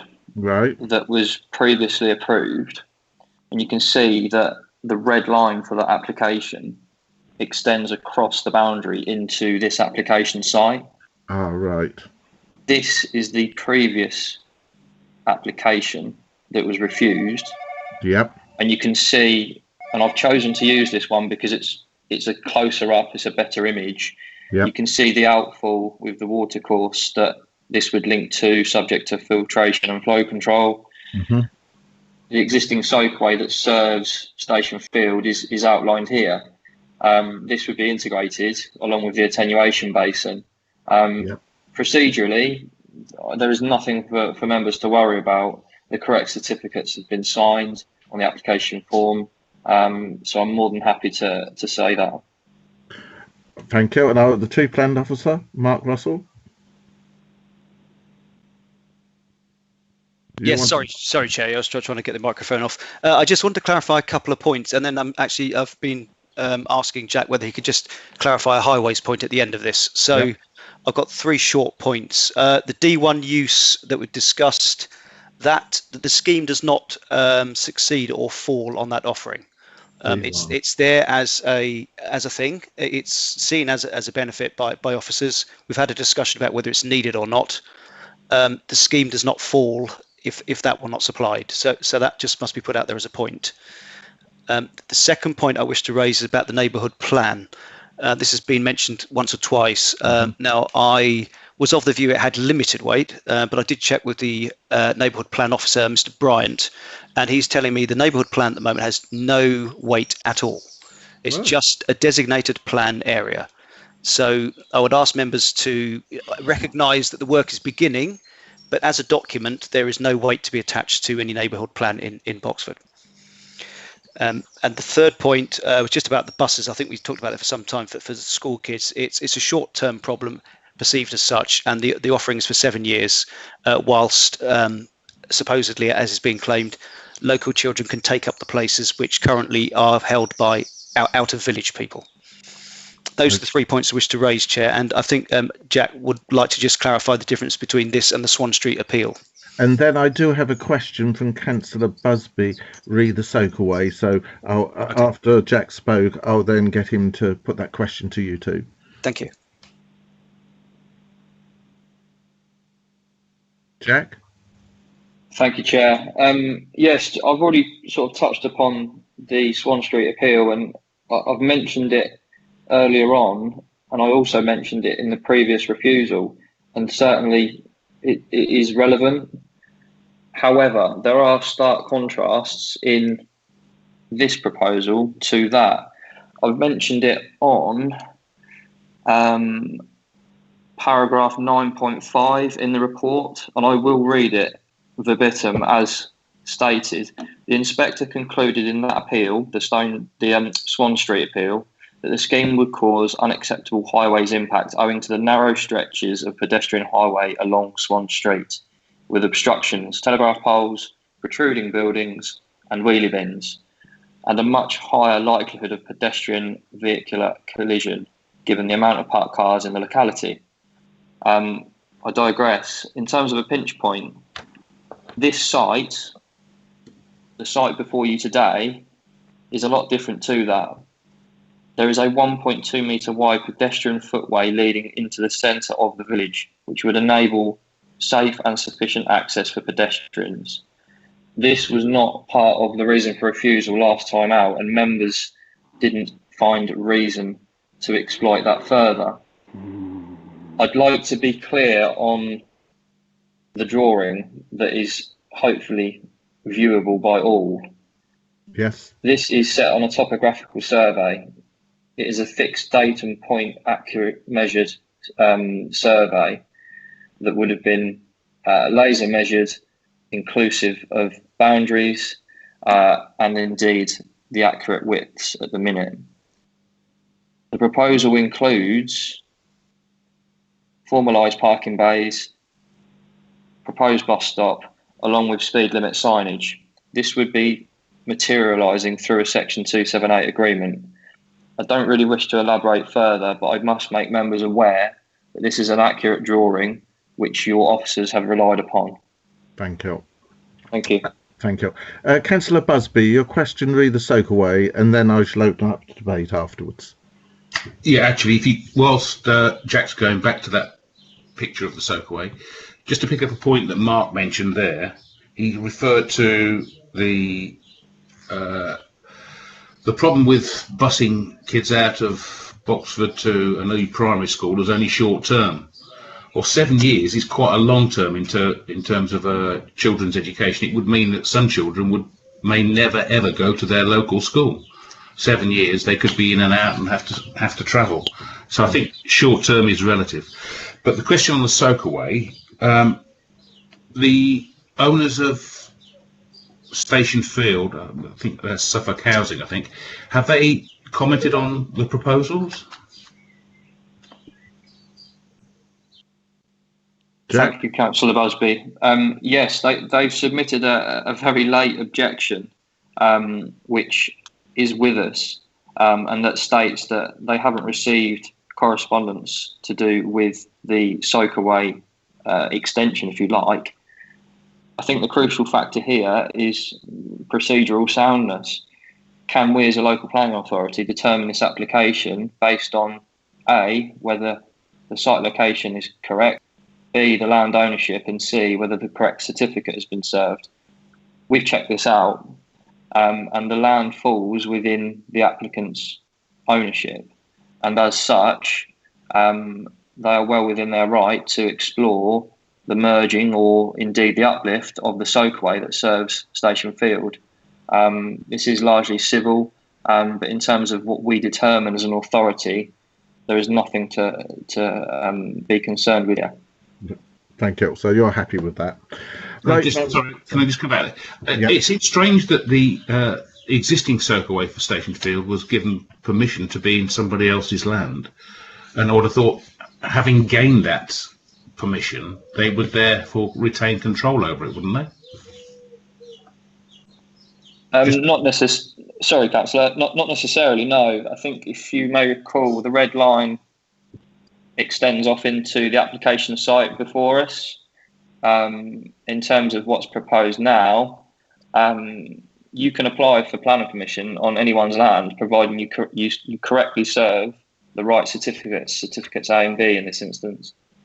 You've got an application which is accurate in terms of what they've proposed on the land that they have permission to apply on. Thank you. I've got Julie Abbey Taylor, who's come in on this particular point, so I'm going to take you next. Can you just explain who you are, please? I know, but for members. Thank you, Chair. I'm the Strategic Housing Team Manager, and I was very involved with Station Field, as the ward member is aware when that was coming through the planning committee process. Station Field was the landowner of Station Field before it was transferred to Suffolk Housing Society is the same landowner of this application site before committee today. Oh, thank you. That clears that point up. Right, thank you. Members, I'm now going to open it up for debate. So I'll start with Councillor Ayres, and then if anybody else wishes to speak, perhaps you'll just tap in the chat box. Councillor Ayres.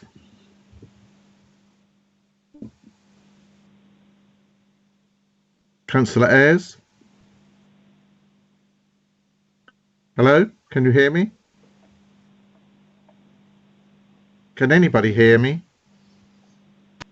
Yes, I can hear you. Sorry, my mute button had disappeared. Okay, yes, that does go off the screen. I've had that problem. Thank you. Councillor Ayres, I'll start with you. Yes, what I was wondering was, it's a very old Victorian school in Boxford, and if they don't need this building or this facility, I'm just sort of pie in the sky. Should they not build a new school? Oh dear. Jack, I don't think that's part of the application, but did you want to comment? You're absolutely right. As we've got what's in front of us. I think you're absolutely right, Chair. We have to determine what's in front of us, and realistically, I won't delve too far back into the school's discussion, but council do not object. They endorse the scheme in terms of the delivery and provision of school places. I don't think there's going to be a school come forward time soon in this particular catchment, and I think they mentioned that in their comments. Thank you. Councillor McLaren. Thank you, Chair. I would like to just reflect on what we've seen. We've got an application that is at the far end of the village, and the parish council assured us that within their proposed neighbourhood plan they had identified smaller sites which presumably are in the body of the village. Wouldn't those developments create a greater gridlock and traffic problem within the village centre? I just thought that might be useful. Thank you. Can you help, Jack? I don't know if you know where these others are, but I don't. In terms of highways and potential congestion, you could argue that congestion may be generated from sites. That's apparent in any application. Right. As to whether it's within the centre of Boxford, I'll leave members to arrive at their own conclusion on that. Thank you. Any other member wishes to take up in debate? Yes, please. Councillor Barrett. Thank you, Chair. A little bit off the wall. Apologies for that. Could there be a solution to the school places? There's a nursery on the site of the Boxford School for the under age children. There's a community potential for a community use on the site of this development. That would free some space at the school. Just put it out there as an option. It's not for perhaps for a developer to have conversations with education Suffolk. Jack, I don't know whether we can comment on that. I think it's part of a wider discussion, and crucially, I think this scheme would potentially facilitate a discussion of that nature. The proposal includes a D1 building and the variety of uses that fall within that use class, as set out under the use classes order. The stance taken by the county council is that they have a duty to provide school places. This remains unaltered. In terms of the displacement, there would be a displacement, but realistically, that is a short-term problem. We still have to provide places for schools or school children. So I'll leave that with members to consider in debate. Thank you. Councillor Busby. Thank you, Chair. Well done, Melanie. I like some creative thinking. And, I'd like to congratulate Catesby on their revised plan. I think they've taken on board a lot of the problems with the first one and have created quite a nice development. Mm-hmm. However, and there's always a however, what concerns me is that the support for this scheme, it's not in the existing development plan, it's not in the emerging JLP, it's not in this neighbourhood plan that's being developed by Boxford, it's not supported by planning policy, it's not supported by the PC. So despite the fact that it looks like a quality development, without this support, I'm in a quandary really. And I know people will say, well, yes, you can only give limited weight to the JLP because it's not finalised yet, and you can't only give limited weight to the neighbourhood plan because that's not finalised yet as well.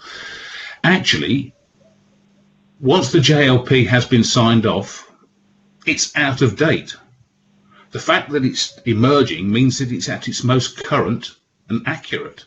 and therefore probably ought to carry more weight.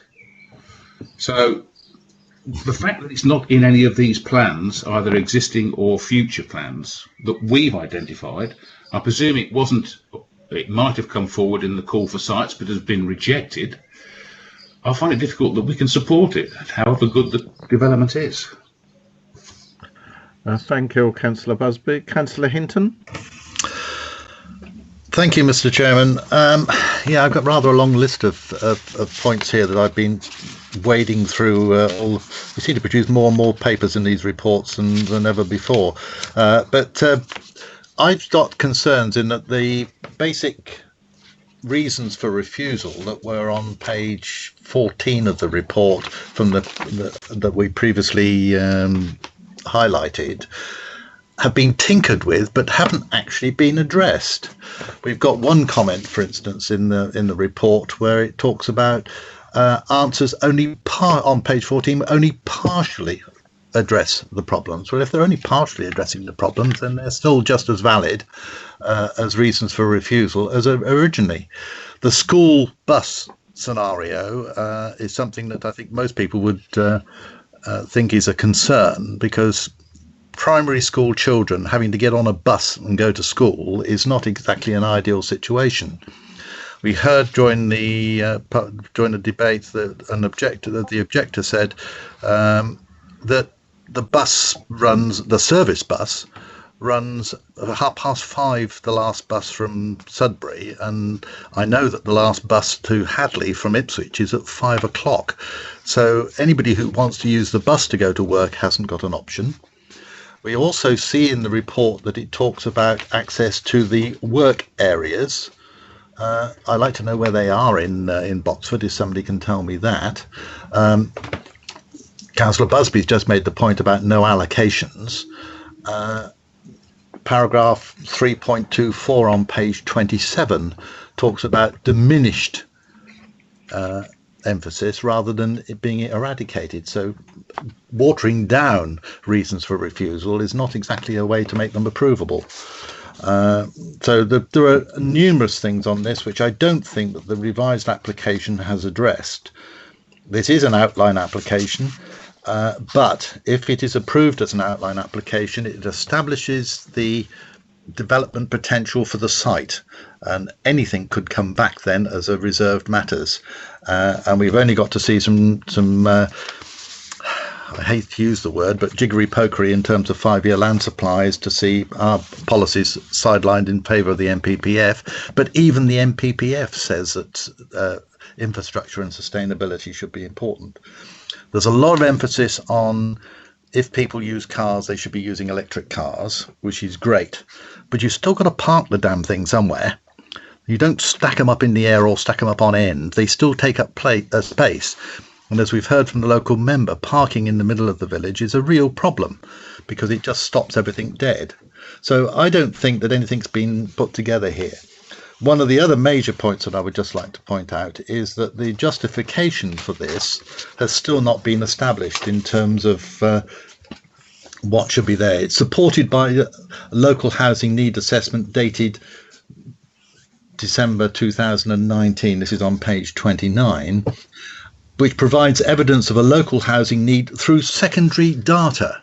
What does that mean? They consulted with Eskimos at the North Pole to find out whether or not they needed houses in Suffolk. It doesn't really sort of tell us anything. And then a bit further on in the report, it refers back to the Suffolk Housing Needs Survey of 2014 as being a valid document. Well, it wasn't valid when they produced it in 2014 because it only took a 5% sample across Suffolk and didn't actually pinpoint what the sample actually was in terms of demographics.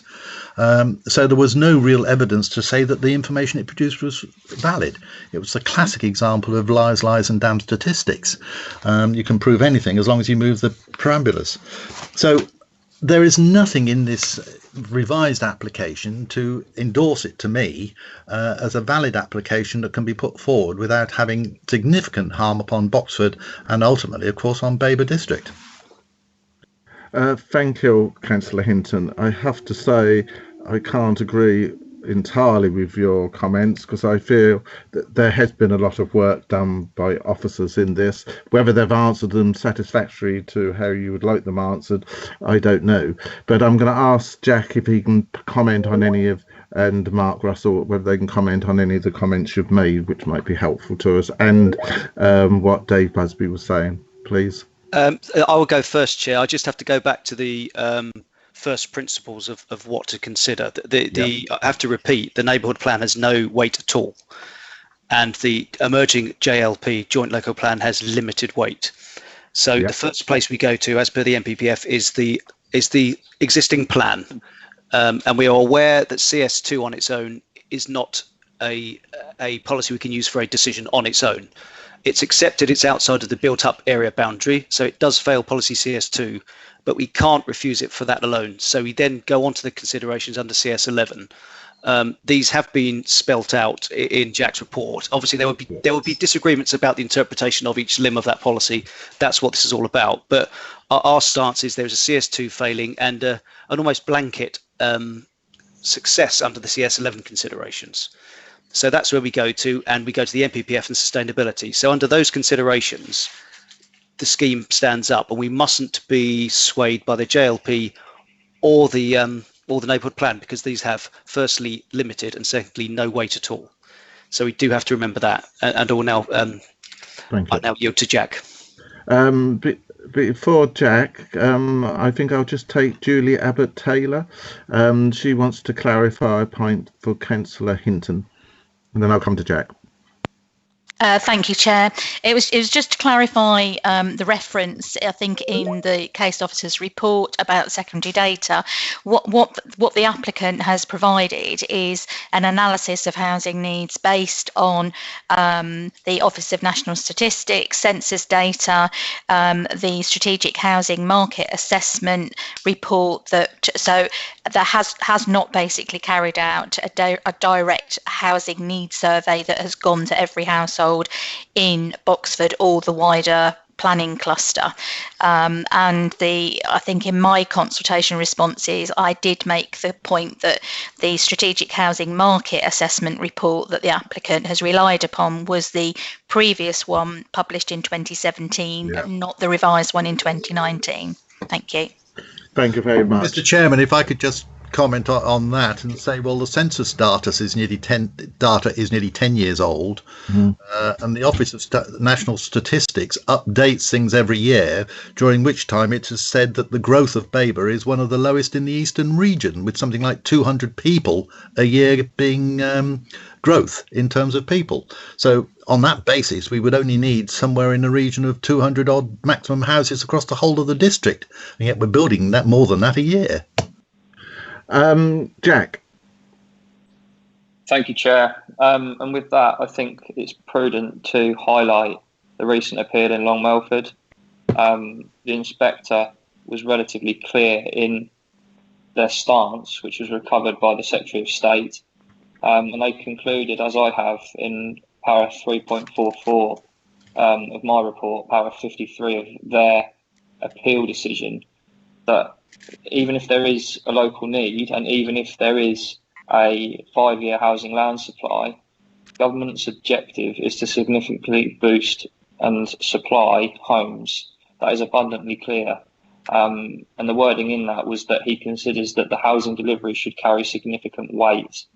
And that's kind of tying in with what Mark has already mentioned as well about CS2, CS11 and CS15.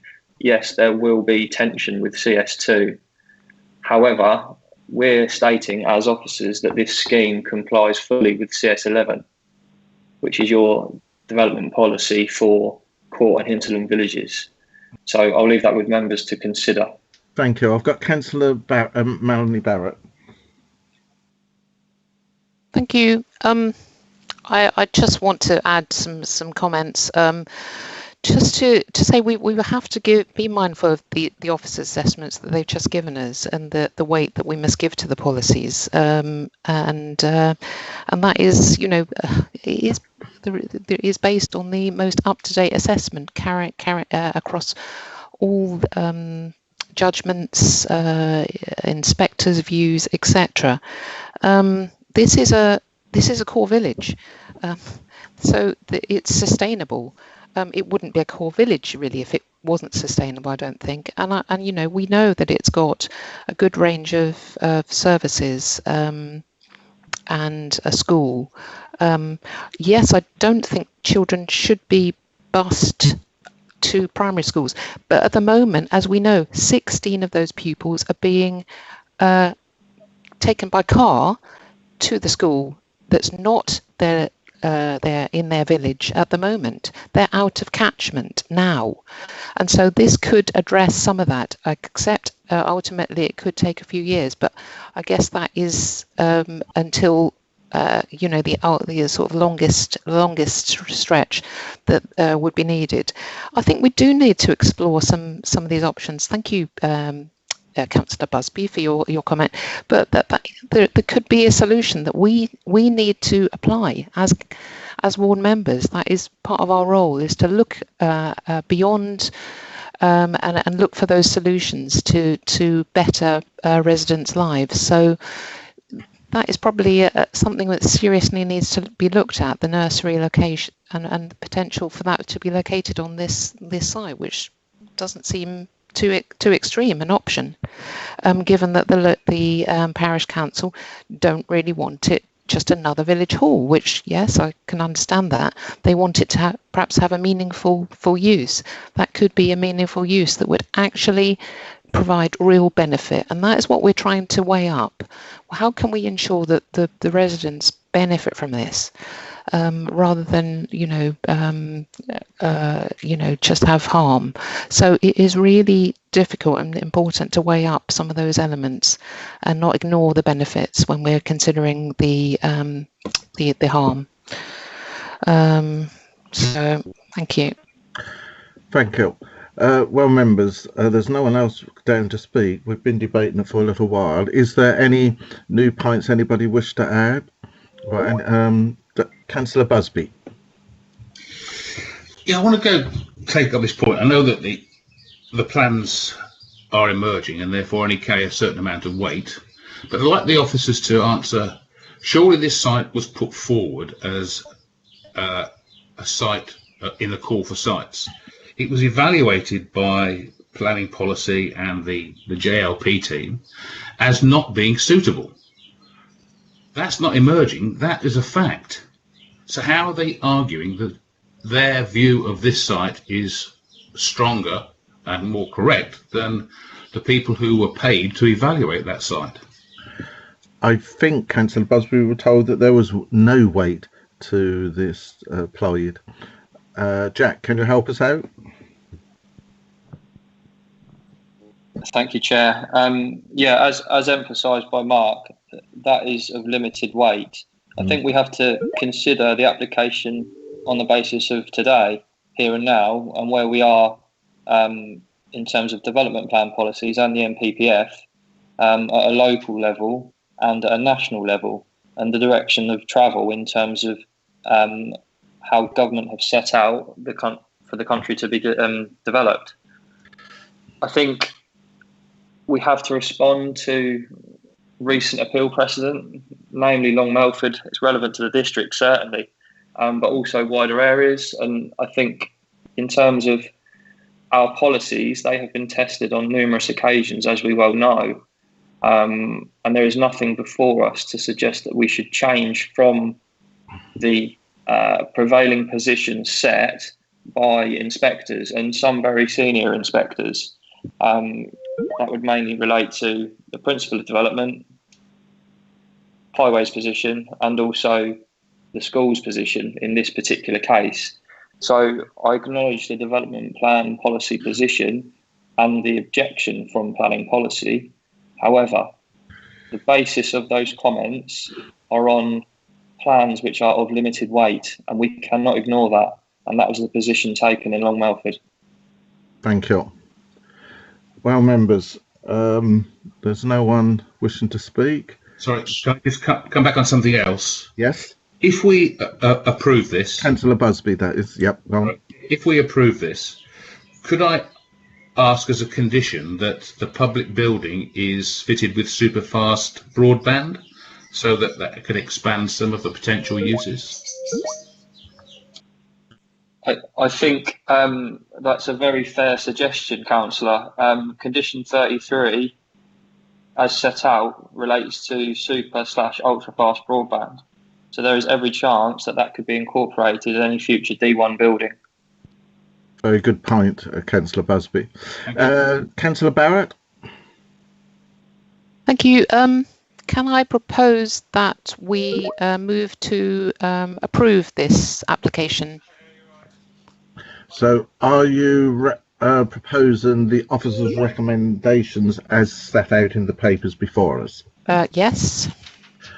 Thank you. And that point that was just brought up by David Busby is picked up in all that, according to the case officer. Do I have a seconder? Right, there's no one coming forward, so I will second the proposal so that we can move forward. So now it's been proposed and seconded, so I must now ask, is there any more debate that you wish to go into? Only silence, so I will now put it the proposal. It's been proposed by Councillor Barrett and seconded by Councillor Beer that we accept the officer's recommendation that is in the papers before you, members. All those in favour, I will now ask the officer, Rob, to do a roll call. Thank you, Chair. Hang on, I see there's something else coming in. Can I request a recorded vote? Councillor Barrett, is that correct? Yes. Vote. Sorry, I'll let Rob speak. Yep. I was just going to say, Chair, any member can ask that their vote is recorded individually, or that you can ask a proposal. 3 members can request that a recorded vote is taken. I gave slightly incorrect advice last time at the meeting because I was looking at the council procedure rules. It's only 3 members, not 5. So it's 3 members to request a full recorded vote, Chair. Thank you. Right. So are you calling for a full recorded vote of the committee? That's right. Right. So do I have a seconder for... sorry, do I have 2 other people who wish to... Councillor Osborne, that's 2. And myself, Sue. Councillor Ayres, there's 3. So we will now have a recorded vote that will be recorded in the minutes. Is that correct, Rob? That is correct, Chair, yep. Thank you. I'll now ask you to go through the roll call for that. Thank you. Thank you very much, Chair. So, Councillor Sue Ayres. Approve. Councillor Melanie Barrett. 4. Councillor Peter Beer. 4. Councillor David Busby. Regrettably, 4. Oh, David. Sorry, Bryn. Councillor Please, John Hinton. Bryn, do not interrupt. Against. Councillor Lee Jameson. Against. Councillor Mary McLaren. 4. Councillor Adrian Osborne.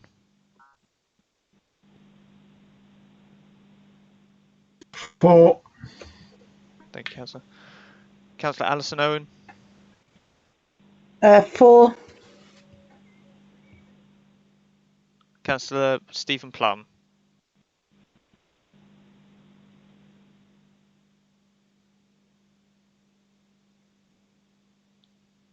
Councillor Plum. Councillor Plum. Against. Thank you. Did you get that?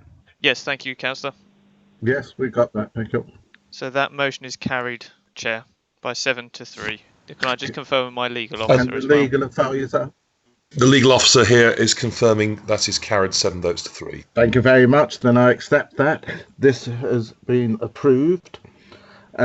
We will now move on to the next one, but to give everyone a comfort break, can we take about 6 minutes off? Try and be back by 11:30, please. Mr. Chairman. Yep. Can I just express my thanks to? Well, can you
Yeah, good.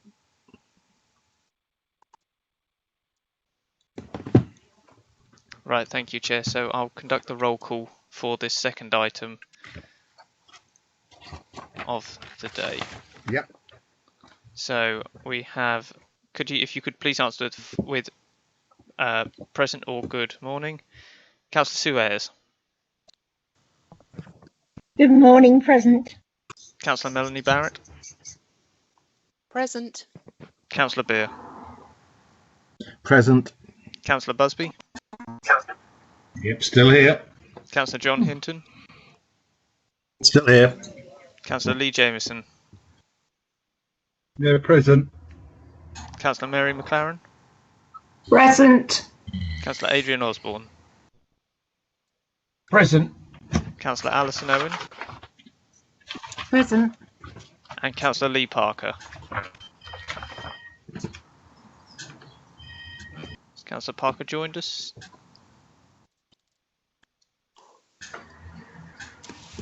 Not as yet.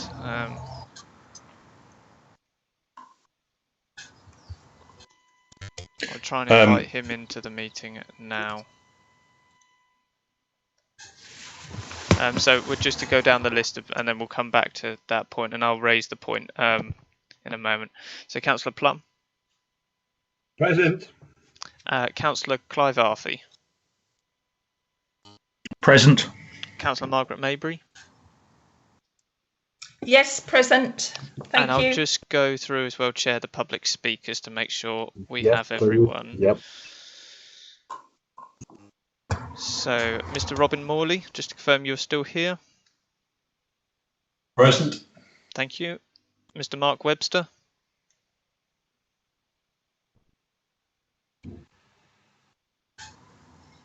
Mr. Webster.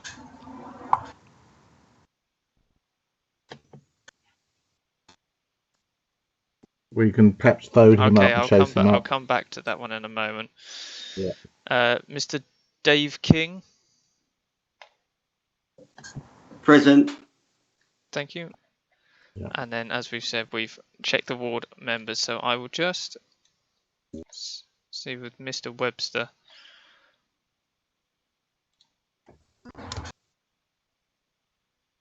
One person waiting in lobby. That's Mr. Webster again. So let's just. So. Okay. Mr. Webster, you there?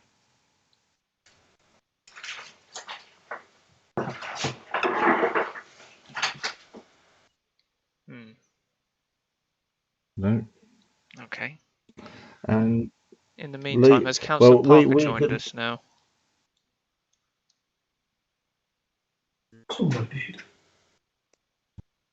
We've got time to find Mark Webster is here.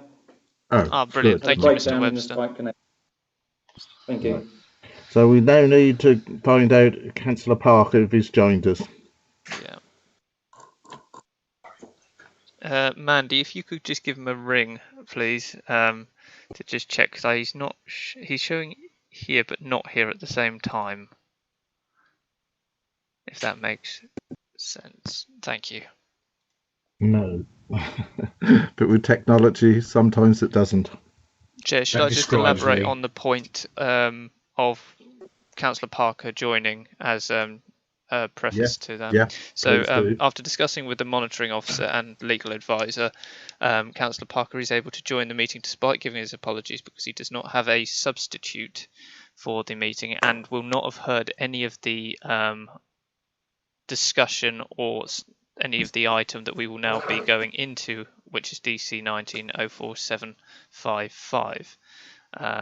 It's not under the rules regarding regulatory meetings. As long as the member has heard the start of an item, it doesn't preclude them from taking part so far as they hear the whole of the item.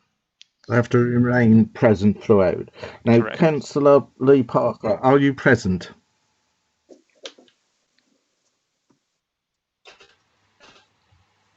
I will have to start this meeting very soon. So, Councillor Parker, can you?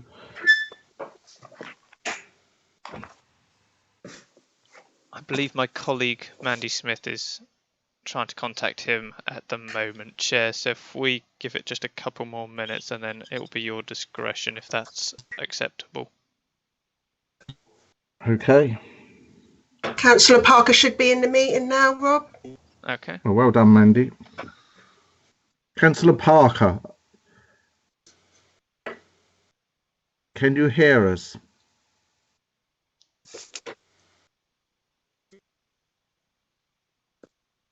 We cannot hear you.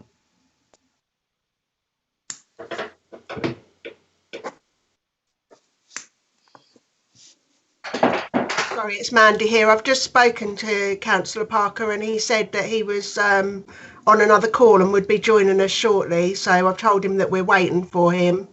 So I'm hoping that he's going to reconnect the call as soon as possible.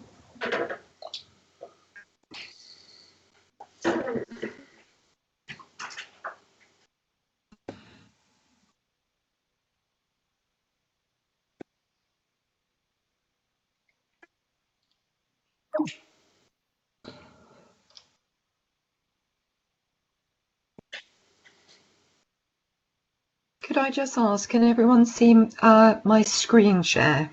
Yes, that's there. Land at rear, plough and free scene, Great Green. Thank you. Yep. Yes, thank you. It's Margaret Maybury. Thank you. Good. I'm going to have to start the meeting. I'm very sorry. Councillor Lee Parker, are you able to acknowledge that you're in the meeting? No. I'm very sorry. We will now start the meeting at 11:42 according to the clock on this computer. Case Officer Samantha Summers, would you like to introduce this? Okay, thank you very much, Chair. And members, it's on page 51 of your agenda. This application seeks outline planning permission for the erection of 28 dwellings and the repositioning of 3 dwellings that already have planning permission. Today, members will be considering the number of dwellings on the site and the access point only. All other matters are reserved. The application site is located on Great Green in Cockfield, to the north of the Plough and Fleece Public House, which is here.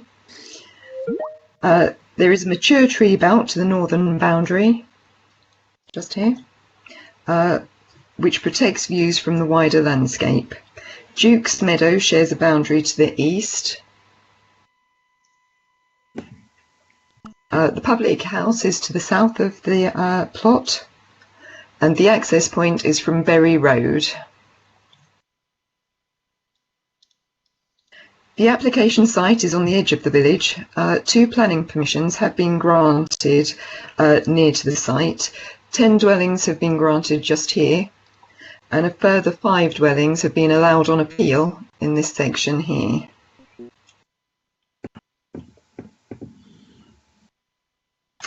The site is outside of the built-up area boundary of Cockfield, which is classed as a hinterland village. The built-up area boundary is shown by the brown line. The site is also outside of the proposed settlement boundary in the emerging joint local plan. Great Green of Cockfield has actually been downgraded in that plan from a hinterland village to a hamlet. However, that document is given limited weight at this stage because of its early stage. The policy team have raised an objection, and that full objection is actually in your tabled papers so that you can see that. There are listed buildings around Great Green. The nearest one is this one here, which is Old House Farm. There are also several other listed buildings just to the south here, which include the Thatch Cottage and Forge Cottage. Heritage team have identified less than substantial harm to the setting of the designated heritage assets, and also includes the setting of the public house, which is considered to be a non-designated heritage asset. However, your officers feel that the setting of the heritage assets has already been eroded by this development of Duke's Meadow, and also the 5 dwellings that were allowed on appeal.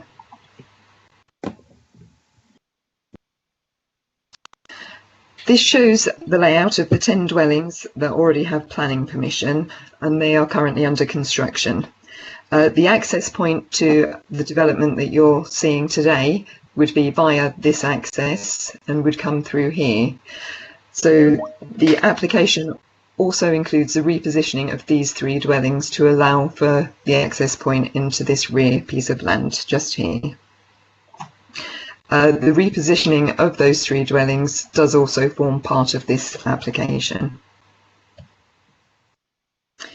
This shows the layout of the 5 dwellings with the public house located just here. Our site is just here. And as you can see, the 5 dwellings would wrap around the public house.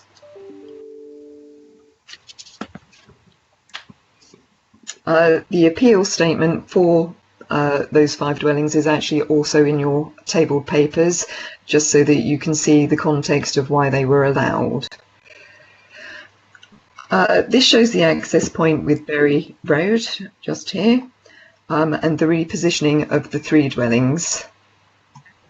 To allow access through the application site, it would need to break through. The scheme has not raised any objections with Suffolk County Council Highways. They have requested that a financial contribution of £18,060 is to be secured by Section 106 agreement, and that would go towards improvements to the footpaths in Great Green. This application was received in October last year. Following the parish council meeting, which the applicant attended, revisions were made to the indicative layout plan. The original scheme was for 31 dwellings with public open space tucked at the back of the site, just here, in the northern section of the site, and a thin landscaping belt was proposed between the existing dwellings of Duke's Meadow and the new development. Following negotiations with both your officers and the parish council, 2 revised schemes have come forward. This is the scheme that members are considering today. The layout is considered to be acceptable, with the number of dwellings reduced from 31 to 28. A wider landscaping belt to the eastern boundary has been incorporated, and the public space has been moved centrally within the site. A footpath is proposed to link this public open space just here with the Great Green. This is a welcome addition to both the residents and existing residents of the village. And from a security point of view, having the public open space in this central area with all the houses overlooking is much more beneficial for children using it as a play area. The applicant has also listened to the parish council about including bungalows on the site, and 4 have been arranged among the sensitive boundary with Duke's Meadow, just here. The other 3 dwellings along that boundary are 1.5 storey, which will help mitigate against any overlooking and overshadowing of the properties that are there already.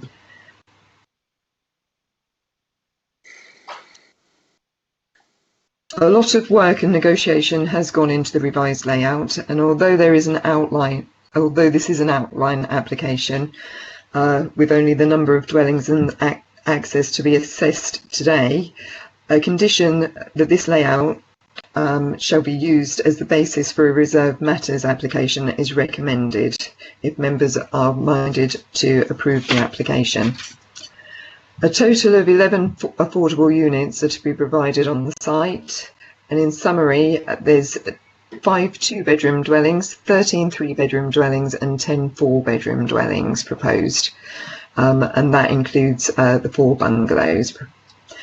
This mix of housing is considered to be acceptable with the parish council and your officers, and A condition to secure the mix of housing on the site is also recommended should members go forward with a recommendation of approval. The application site is outside of the built-up area boundary. However, it is considered to be well related to services and amenities within the village. The site is just here, and Great Green offers a public house, the Plough and Fleece, which is marked here. Although there's no made-up footpath on Great Green, there is space for pedestrians to walk across the grassed area and to avoid vehicles. There is a footpath link along Chapel Road and Howell Lane to the other facilities in the village, and that would include the post office stores, the village hall, the primary school, and St Peter's Church. The development is considered to help secure the future of the primary school, as it is actually undersubscribed at the moment. Moving on to some photographs of the area.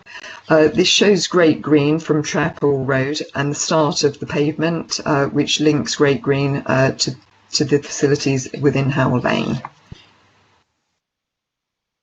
This is looking from Great Green along the road towards Howell Lane, and you can see the made-up footpath here.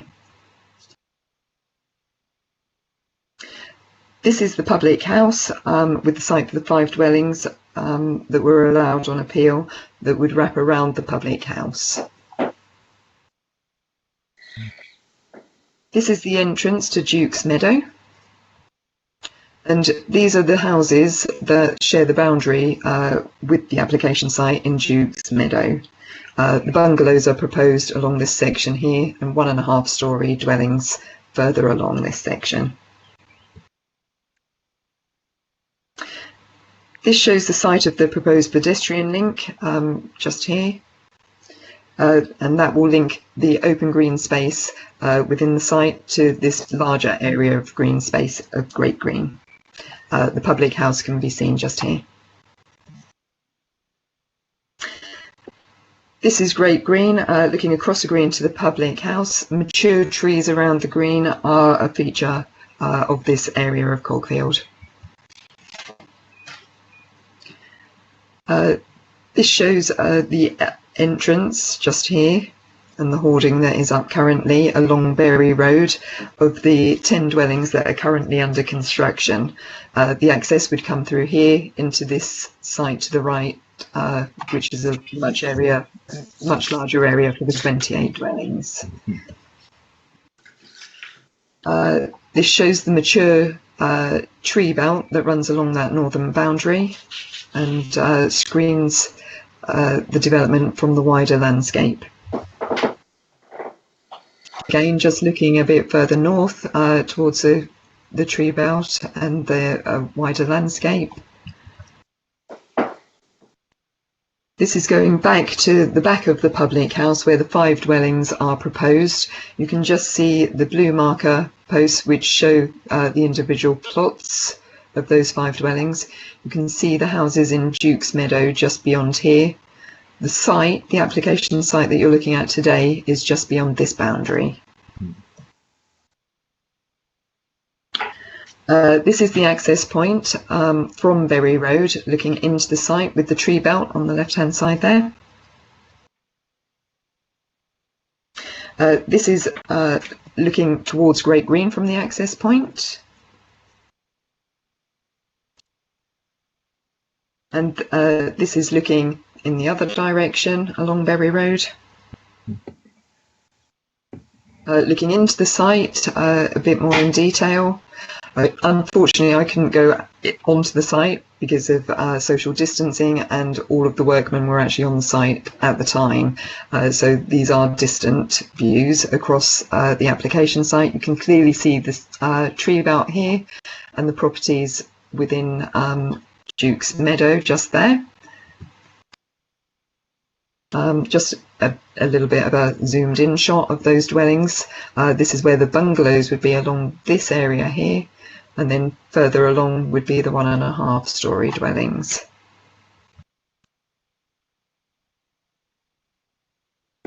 This is the tree belt taken from Bury Road. As you can see from the wider landscape, you can't actually see into the site at all. It's completely screened. The scheme is not completely policy compliant in that there is no proven justifiable need for the number of dwellings proposed. Babergh does have a 5-year land supply. However, there is a high percentage of smaller homes proposed, which include some bungalows and 11 affordable dwellings.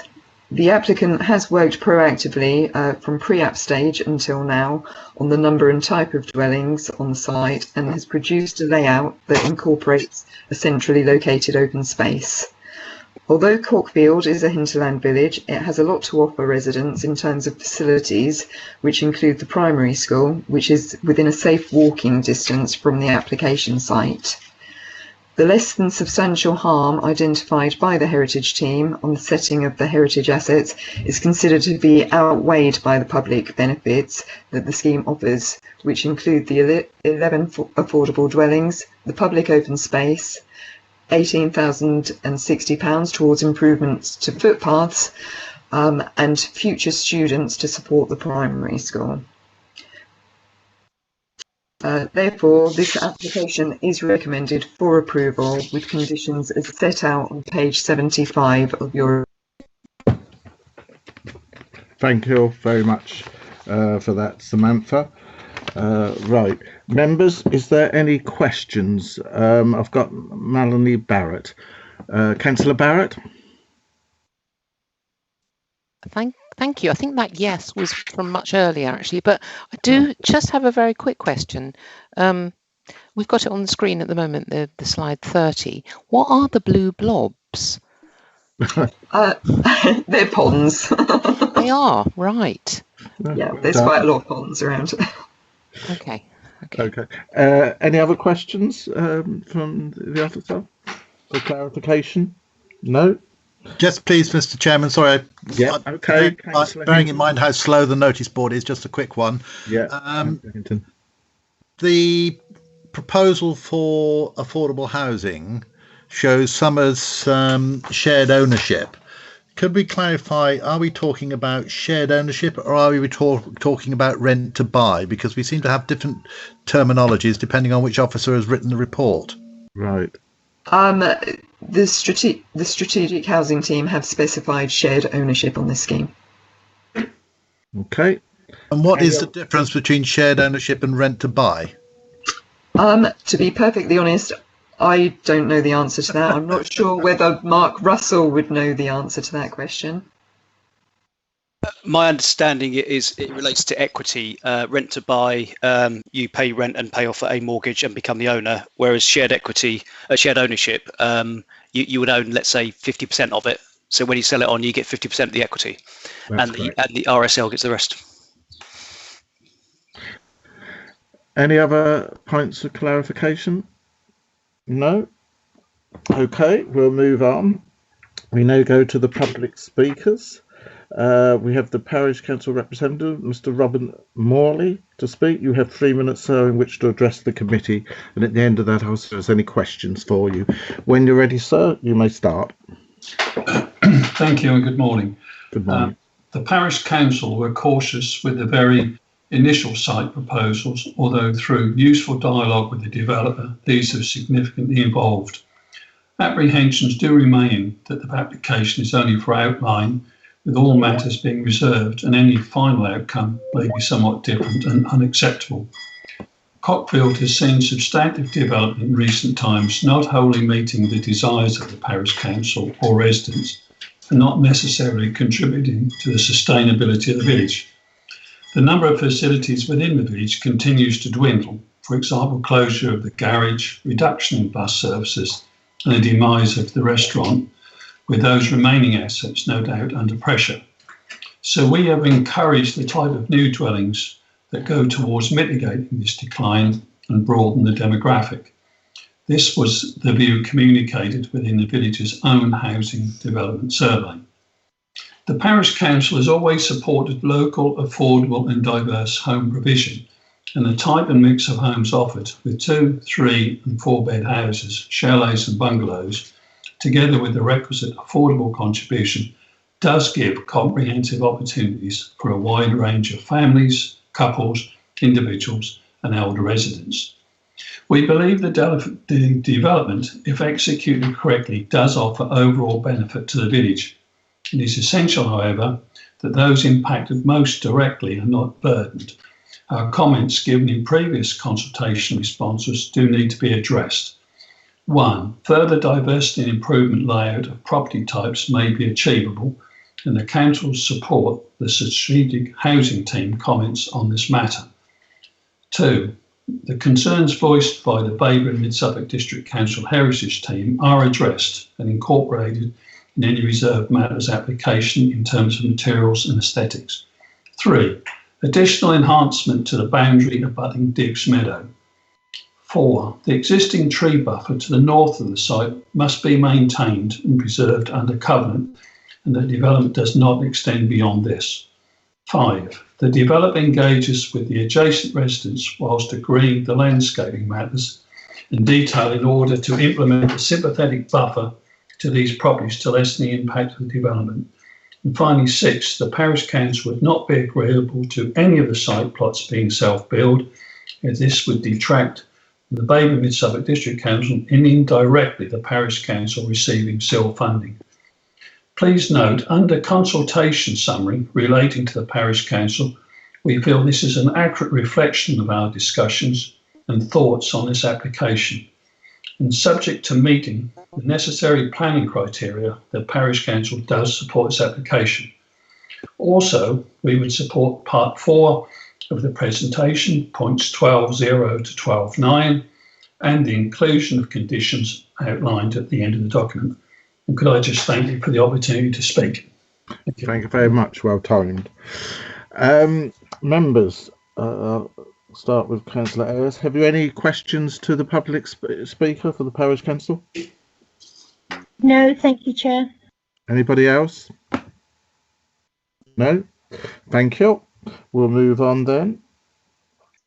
I will now ask objector, Mr. Mark Webster, to speak. You, sir, have 3 minutes also to address the committee, and then I'll see if there's any questions at the end of that. When you're ready, Mr. Webster, you can start. Thank you and good morning. I object to the proposed development on 3 grounds. Firstly, the cumulative impact, a material consideration in CS11, and a concern that was highlighted in several of the 16 objections lodged. If permission is granted, a total of 73 new dwellings will have been approved in the Great Green area, including 15 on immediately adjacent sites, since 2017. This would represent a huge 56% increase in dwellings since the start of the core strategy period. The report to committee states that the scheme delivers an attractive townscape quality, a phrase which highlights its unacceptable scale and style for a countryside setting. This scheme, which is already being marketed as coming soon on the developer's website, is again outside of the built-up area boundary, and significant harm would result to the landscape and character of the area, which is categorised as a hamlet in the emerging plan. It should be noted that the woodland tree belt will be in the ownership of the applicant. Secondly, the site is not in a sustainable location from a transport perspective. There is 1 bus a week from the Great Green bus stop, providing a 2-hour mid-morning visit to Bury on Wednesdays, and there are no plans for an increase in this service. The village school is 1.4 miles away. There are 2 sections of the route that do not have a roadside footpath, one in Howe Lane that is particularly hazardous. No children of 5 to 11 years are likely to walk to school in summer, let alone in winter. Residents would therefore be entirely dependent upon car transport to access nearly all service and employment locations. The proposal does not therefore meet the CS15 sustainability criteria of minimising travel by car. The proposed footpath to the green is usually continuously flooded in winter, it should be noted. Thirdly, the Cockfield village housing needs, with 107 permissions already in the pipeline. This proposal would over-provide between 20 and 56 dwellings based on officers' reasonable estimates of village housing needs up to 2031. Existing permissions will already substantially utilise the school's capacity, whilst ensuring necessary spaces are available for its wider catchment area. Furthermore, the affordable housing needs of Cockfield residents, of which there are 9 on the Babergh waiting list, will be more than fully met by the 18 new affordable homes being constructed in the sustainably located Mackenzie Place development in the village. Finally, I would draw members' attention to the objection of the Council's own strategic planning policy and infrastructure officers, who comment that the application is a major development proposal in a small rural settlement and that it is not considered to conform to national and local planning policy due to its remoteness and limited accessibility, is considered unsustainable and consequently harmful. Thank you for the opportunity to speak. Thank you very much, Mr. Webster. Members, I'll start with Suez. Any questions? Thank you, Chair. No. Okay. Nobody else? No. Thank you very much. We'll move on. I will now ask the agent to speak, Mr. Dave King. You also have 3 minutes in which to address the committee, and I'll see if there's any questions at the end of it. Thank you.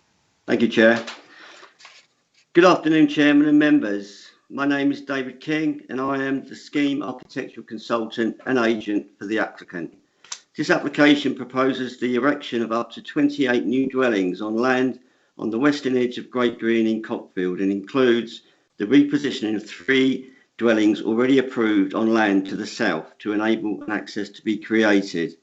The application started life as a proposal for 31 new dwellings, plus rearrangement of 3 approved ones. However, in response to concerns of the Parish Council and local residents, the density of the development has been reduced and units deleted. The arrangement of the development has also been amended to place the public open space at its centre and to show lower dwellings abutting existing houses.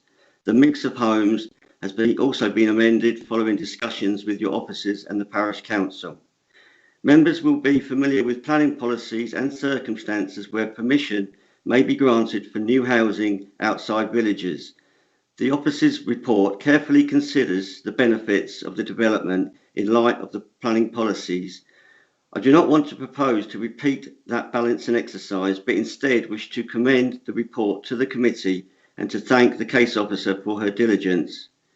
I would like to repeat from the officer's report the benefits of the scheme: market housing, affordable homes, public open space, and additional students for the primary school, thus protecting its future. The unit mix will attract younger people and families to the village, which will help housing churn and provide economic benefits through the use of local services and facilities. I appreciate that there have been objections to the scheme, including from some neighbours to the east. The applicant and again myself have tried to minimise the impact of the new homes on the amenities of neighbours and have attended 2 meetings with the Parish Council and amended the indicative drawings 5 times. We have also liaised with your planning case officer and adjusted the layout to address responses from consultees. I understand that the committee has a difficult job to balance the efforts of development on individuals whilst ensuring that the needs of the District Council as a whole are met through new development. The applicant and myself have tried to address all of the concerns from neighbours, but I do understand that it is impossible to satisfy everyone in every case. I hope that the committee will recognise the benefits of the application, see the lack of material harm, and is willing to grant planning permission today.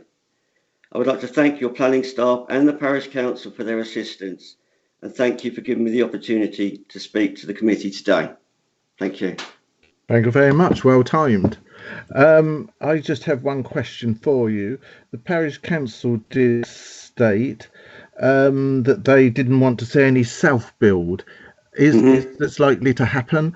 Because I know that is something that the District Council does support, but yes. What's your view on that? No, I can confirm there will be no self-build. Thank you. Members, is there any other questions you wish to ask the applicant, Mr. Dave King? No?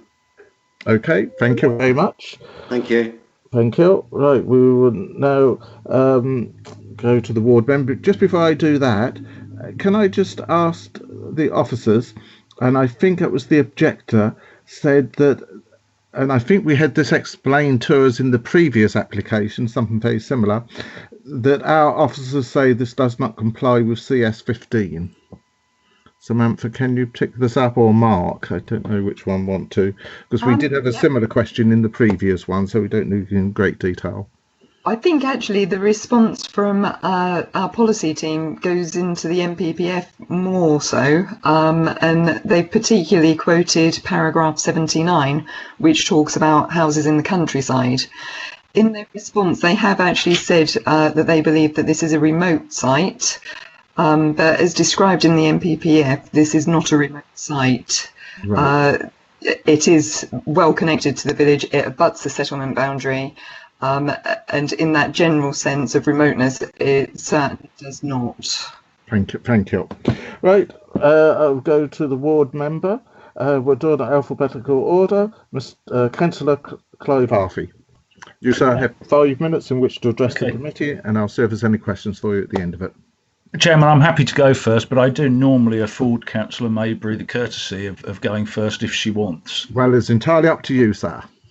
Well, I'll ask Councillor Maybury whether she'd rather go first. No, I'm happy for Councillor Arthur to go first. Thank you. Well okay, done. Great. Okay. Can everybody hear me then? You okay? Yes, we can all hear you. Well, I won't keep you for very long. Firstly, I wanted to say something by way of background, and a little bit of this has sort of been touched on already. In Cockfield, there have already been approvals that will generate over £1 million in SIL contributions. That's nearly 10% of Babergh's total. And when you consider that we started charging SIL some 4 years ago, it gives you an idea of what's been approved recently in the village. This growth had followed Cockfield Parish Council's housing survey, which has been referred to, which identified a level of growth that they felt the village could accommodate, and which would help to sustain the community and protect and support its facilities. That growth was identified at between 50 and 100 new dwellings. This application would bring the number of new dwellings approved to well over 100, and a likely population increase of over 250 people. In 2011, the population of Cockfield was 868, so we're talking about a population growth of around 30%. There are those in the village who say this is enough, or more than enough, and earlier on you heard from Mr. Webster. He's a bright, intelligent and articulate man. He's also on the parish council, although he removed himself from the parish council debate on this because of his interest. So he articulated this point that people are saying this is enough or more than enough. But Cockfield is a very large village geographically, with a number of separate settlements, and is likely to be able to accommodate this level of growth so long as it's not all centred on one settlement. Turning to the application before you this morning, it is on the edge of Great Green, which is a focal point for recreation activities in the village, and the largest of the settlements in the parish. Objections have mainly come from residents of Duke's Meadow, which include Mr. Webster earlier on, and that's immediately to the east of the site, and from residents in the neighbouring village of Bradfield St Clair to the north. The objectors from Duke's Meadow are not simply saying not in my backyard, and as you heard from what Mr. Webster said, they've put together a structured response which addresses policies in our local plan and the NPPF, and they've also considered heritage and highways issues. The objectors from Bradfield St Clair are concerned that the development would generate additional traffic along the roads through their village. With regard to highways, of course, Suffolk County Council have also responded. With applications such as this, any identified harm must be balanced against the public benefits, and I know you've already been through this debate once this morning. This was also recognised by the Parish Council in their lengthy deliberations and engagement with the applicant. I do recognise that you could arrive at valid reasons for refusal, but my view is that the revised application in front of you today is acceptable in that the benefit outweighs the harm. That reasoning is covered by the case officer in the report at part 4. This was highlighted to you by the parish council as well. That's paragraphs 12 to 12.9. I support the recommendation for approval along with the comprehensive list of conditions. And I'd like to thank Samantha Summers for her work to ensure those conditions go some way to address the concerns expressed during the consultation stages. I would only ask you and her to consider one additional condition, and that relates to the tree belt to the north. I understand that it's not in the red line site, but it is within the blue line, so it could be included in conditions at this stage, aware that otherwise it might well be included in the landscape scheme at reserve matters. But I think, and I wait to hear what Samantha says, but I think it can be included at this stage, and if it can, I would ask you to consider the additional condition to protect the tree belt. That's it, Chairman, and thank you for the opportunity to speak. Thank you very much, Councillor Arfi. I will ask Samantha if she can answer that question, because that might just be useful to members to know before I go for questions. Samantha, can you quickly answer that question for us? Certainly. The tree belt can be protected by condition if members so wish it to be. Right. This is an outline permission, so we could also be looking at that under the landscaping section of a reserve matters, but to protect it fully, it would need to be done by condition. Right, so if we were minded to approve what's in front of us, we'll need to add that as an extra condition. Is that correct? That's correct. Thank you very much. Just remind us at appropriate times if we get to that stage. Thank you. Members, have you any questions to the ward member, Councillor Clive Arfi? Oh, Councillor Jameson. Thanks, Chair. Afternoon, Clive. You say that Cockfield has had lots of development and contributed over £1 million to SIL. Is that right? Well, it hasn't actually contributed £1 million, but the approvals in Cockfield are likely to generate, that's the existing approvals, are likely to generate a total SIL contribution of just over £1 million. That's not including this scheme. The overall SIL contributions as a result of approvals for the whole of Babergh, I think is at about 11 million. So it's nearly 10% of all of Babergh's contributions will actually be coming from Cockfield development.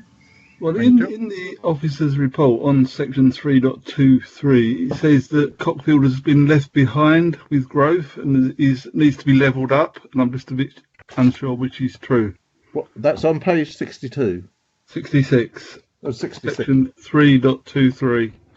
3.23. Yeah, I didn't write that, obviously, so you're better to ask the author, which is Samantha. Right. I'll let you pick that up when we get into debate, Councillor Jameson. Okay. Okay. Any other questions from members? No? Well, just before I go to the second member, Samantha, can you possibly pick that point up for Councillor Jameson? Yep, of course. 66. 3. Okay, thank you. Cockfield is one of the many villages that we've seen recently that probably hasn't had very much growth historically for some years. I think when Babergh lost its 5-year land supply, these smaller villages did get quite an influx of applications, right, which were considered to be acceptable at the time because we needed the housing supply. So everything's come all at once for the village, which I think has been a bit of a shock for the village itself. Thank you. Thank you. Councillor, the second ward member, Councillor Margaret Maybury. You have 5 minutes in which to address the committee, and I'll see if there's any questions at the end of it. When you're ready. Thank you very much, Mr. Chairman. I apologise to everyone at the beginning if you hear some background noise. It's a neighbour doing some work. This planning application, in my opinion, has been and is a controversial one, and I will explain why. Oh, that's not me. The site originally was classed as an infill site, and I found this quite difficult to appreciate. I absolutely admit that after this, the appeal site went through, which could be classed as an infill site. However, there is a natural line of settlement, and this site sits outside it. It is outside the built-up area boundary, which the officer has agreed. The village has taken a lot of development, including providing a substantial amount of affordable, which the village should be proud of, but also there is the question of asking why the village is being targeted. The village is actually much closer to Bury St Edmunds and therefore closer to West Suffolk Council than to Babergh District Council. My fear is that the development here, the benefit will be geared more towards that town rather than our district. The impact upon the established Duke's Meadow, which enjoys a quiet and reflective status within the village, will be immense. I absolutely agree that the applicant has tried to address this, but I still feel that more could be done. The natural area towards the north of the site has been identified as needing protection, and there are concerns that this natural area will be impacted upon with such a development as this.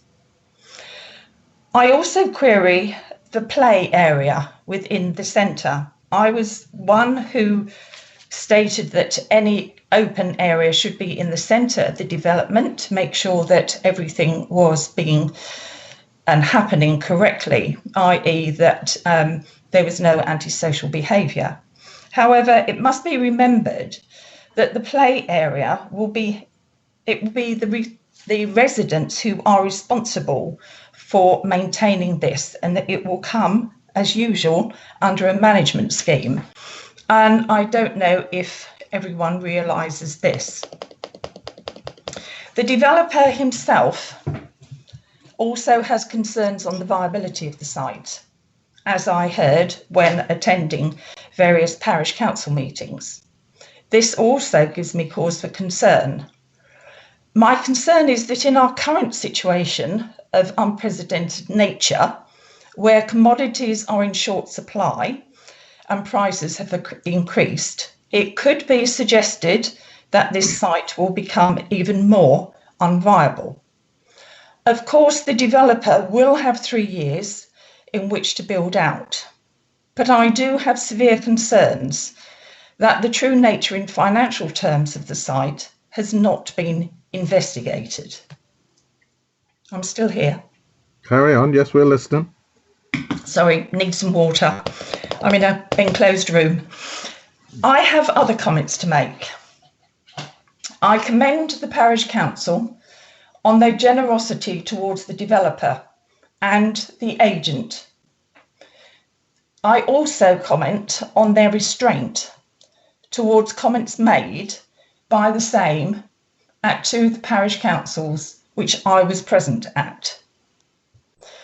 I say this as, in my opinion, the attitude from both the developer and the agent was challenging, to say the least.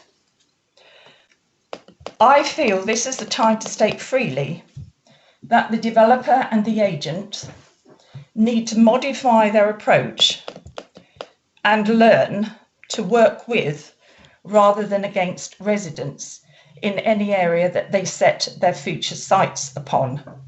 We have heard from Mr. King this morning. However, Mr. King was not present at these parish council meetings. I would like to end by saying the way to a successful relationship in any matter is by respectful communication. I am not in Thank you, Councillor Maybury. Your time is up. Thank you, Mr. Chairman. Thank you. Members, you heard the comments there. Perhaps don't pay too much attention to comments regarding different people involved in all this. That may be hearsay or not. But the rest of it, I'd like to ask the question to you, Councillor Maybury. Viability you touched on. Can you just it's a question I should put to the officers in a moment, but I don't know what the question is that I need to put to them. You were saying quite a bit about viability. Do you have any facts, or do you know that there's problems, or what do I need to ask the officers? I do not have any facts and figures. It was just that the developer at the parish council meetings was quite firm that the viability of the site was difficult. Was a concern. A huge concern, yes. Right. Okay, that's fine. I know what I shall ask the officers. Members, is there any questions anybody wish to ask? No? No, thank you very much. Before I go to debate, Samantha or Mark, can you just remind us about viability? Whether there is a concern here that we need to be concerned about? Thank you, Chair. Sam may have some specific points to make about this specific case, but in general, we're dealing with an application as presented to us. Yeah. We are recommending approval on the basis of what's being offered. Were the applicant to say later on it's not viable, we'd have to look at it again, of course, and it may be that counted against the scheme and they didn't get a different permission. But we're looking at what's in front of us now. Thank you very much. That was my feeling of the matter. Right, members, we're now open to general debate. I'll start with Sue Ayres, and then if anybody else wishes to come in, perhaps they'll go in the chat box. Councillor Ayres, is there anything you want to say in the debate? I'd just like to say that I like the way that the developers worked with the parish council and this sort of collaborative approach. I'm really impressed with that. Yeah. Thank you. Any other comments, members? No one. Could I just say, Councillor Barrett? Thank you, Chair. I was going to comment about the cumulative, the comments about cumulative and the recent approvals that seem, quite substantial. 2017. Yeah, but I think that you do have to look at that in context of where has there been any development for the last significant period, and it is what we see at urban fringes is the substantial approvals and developments there, and this does balance that out a bit, and that should perhaps provide some comfort to residents to think that we can't have development solely in the urban areas. It must be shared out. But I haven't formulated any further points at the moment. Thank you. Any other members got any comments? No one? Well, I'll just ask the officers. Can you, Samantha, just elaborate that if we were minded to go down the road of approval, what this additional condition that Councillor Arfi highlighted to, what we'd actually need, whether members would want to support that? If you can give us a bit of detail in it, please. I think we would probably go along the lines of the trees within that tree belt to the north here, that they are to be retained and not to be felled. But perhaps Mark, he might be able to give you a bit more on the actual wording of that condition. Right. Well, I'll leave Councillor Arthur to think about that, and I'll ask him a bit later in that particular instance if we get to that stage. Councillor Hinton. Thank you, Mr. Chairman. Just a couple of quick points, really. Yeah. Firstly, a comment on what Councillor Arthur was saying about SIL payments. Yes, all the development that is being proposed and approved in Cockfield is scheduled to supply a considerable amount to the SIL coffer for Babergh.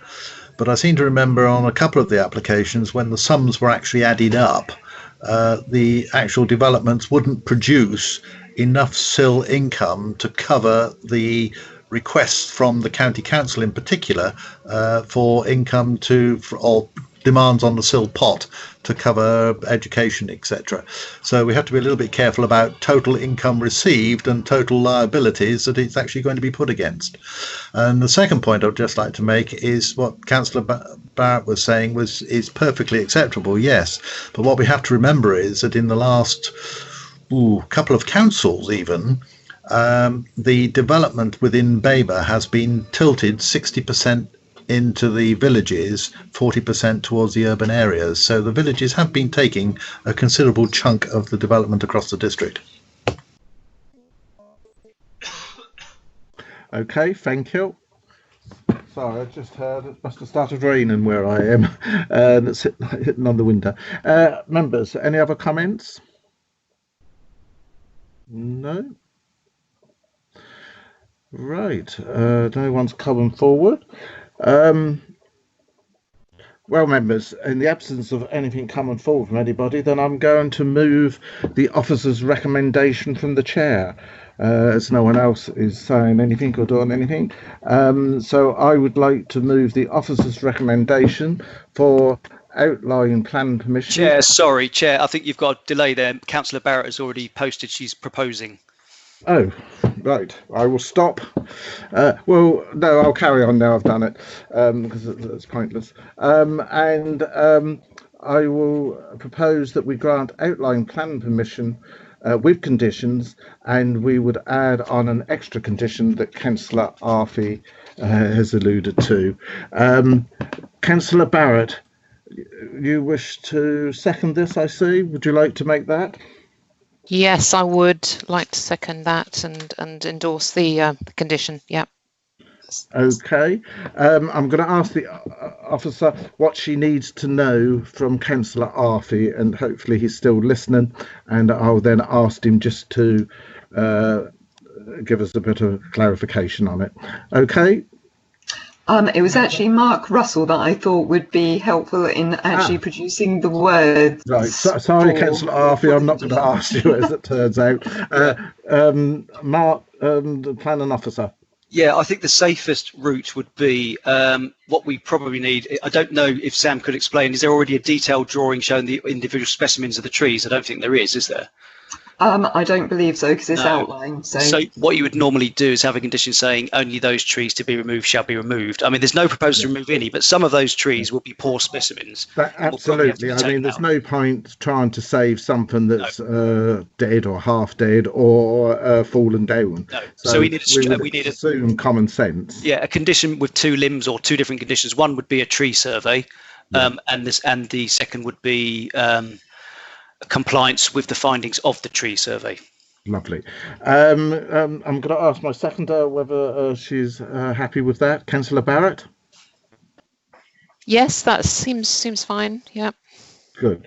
Is there any comments anybody want to put now before I put this motion forward? No?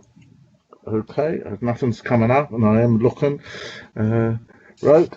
Then it's been proposed by Councillor Beer and seconded by Councillor Barrett that we accept the officer's recommendation to grant outline plan and permission with conditions and the additional one as laid out in your papers. I will now ask Rob to do the roll call. Thank you, Chair. So if you could please respond with for, against or abstain. Councillor Sue Ayres. For. Councillor Melanie Barrett. For. Councillor Peter Beer. For. Councillor David Busby. For. Councillor John Hinton. Abstain. Councillor Lee Jameson. For.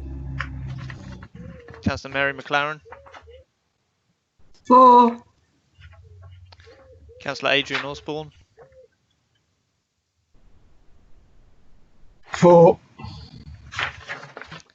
Councillor Alison Owen. 4. Councillor Stephen Plum. 4.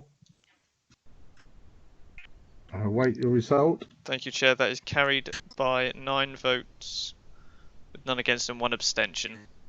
If I could just check with my colleague. And yes, the legal officer agrees. That is indeed the vote. 9 votes in favour, 1 abstention. Thank you very much. Then I will accept that and declare that that is approved. Outline planning permission. I think we've got to the end of the agenda, members. Thank you very much. Thank you for all those who participated this morning, and hopefully we'll soon get back to having our meetings in Endeavour House, but in the meantime we will have to continue to do it this way. Thank you very much, and goodbye to all. Thank you.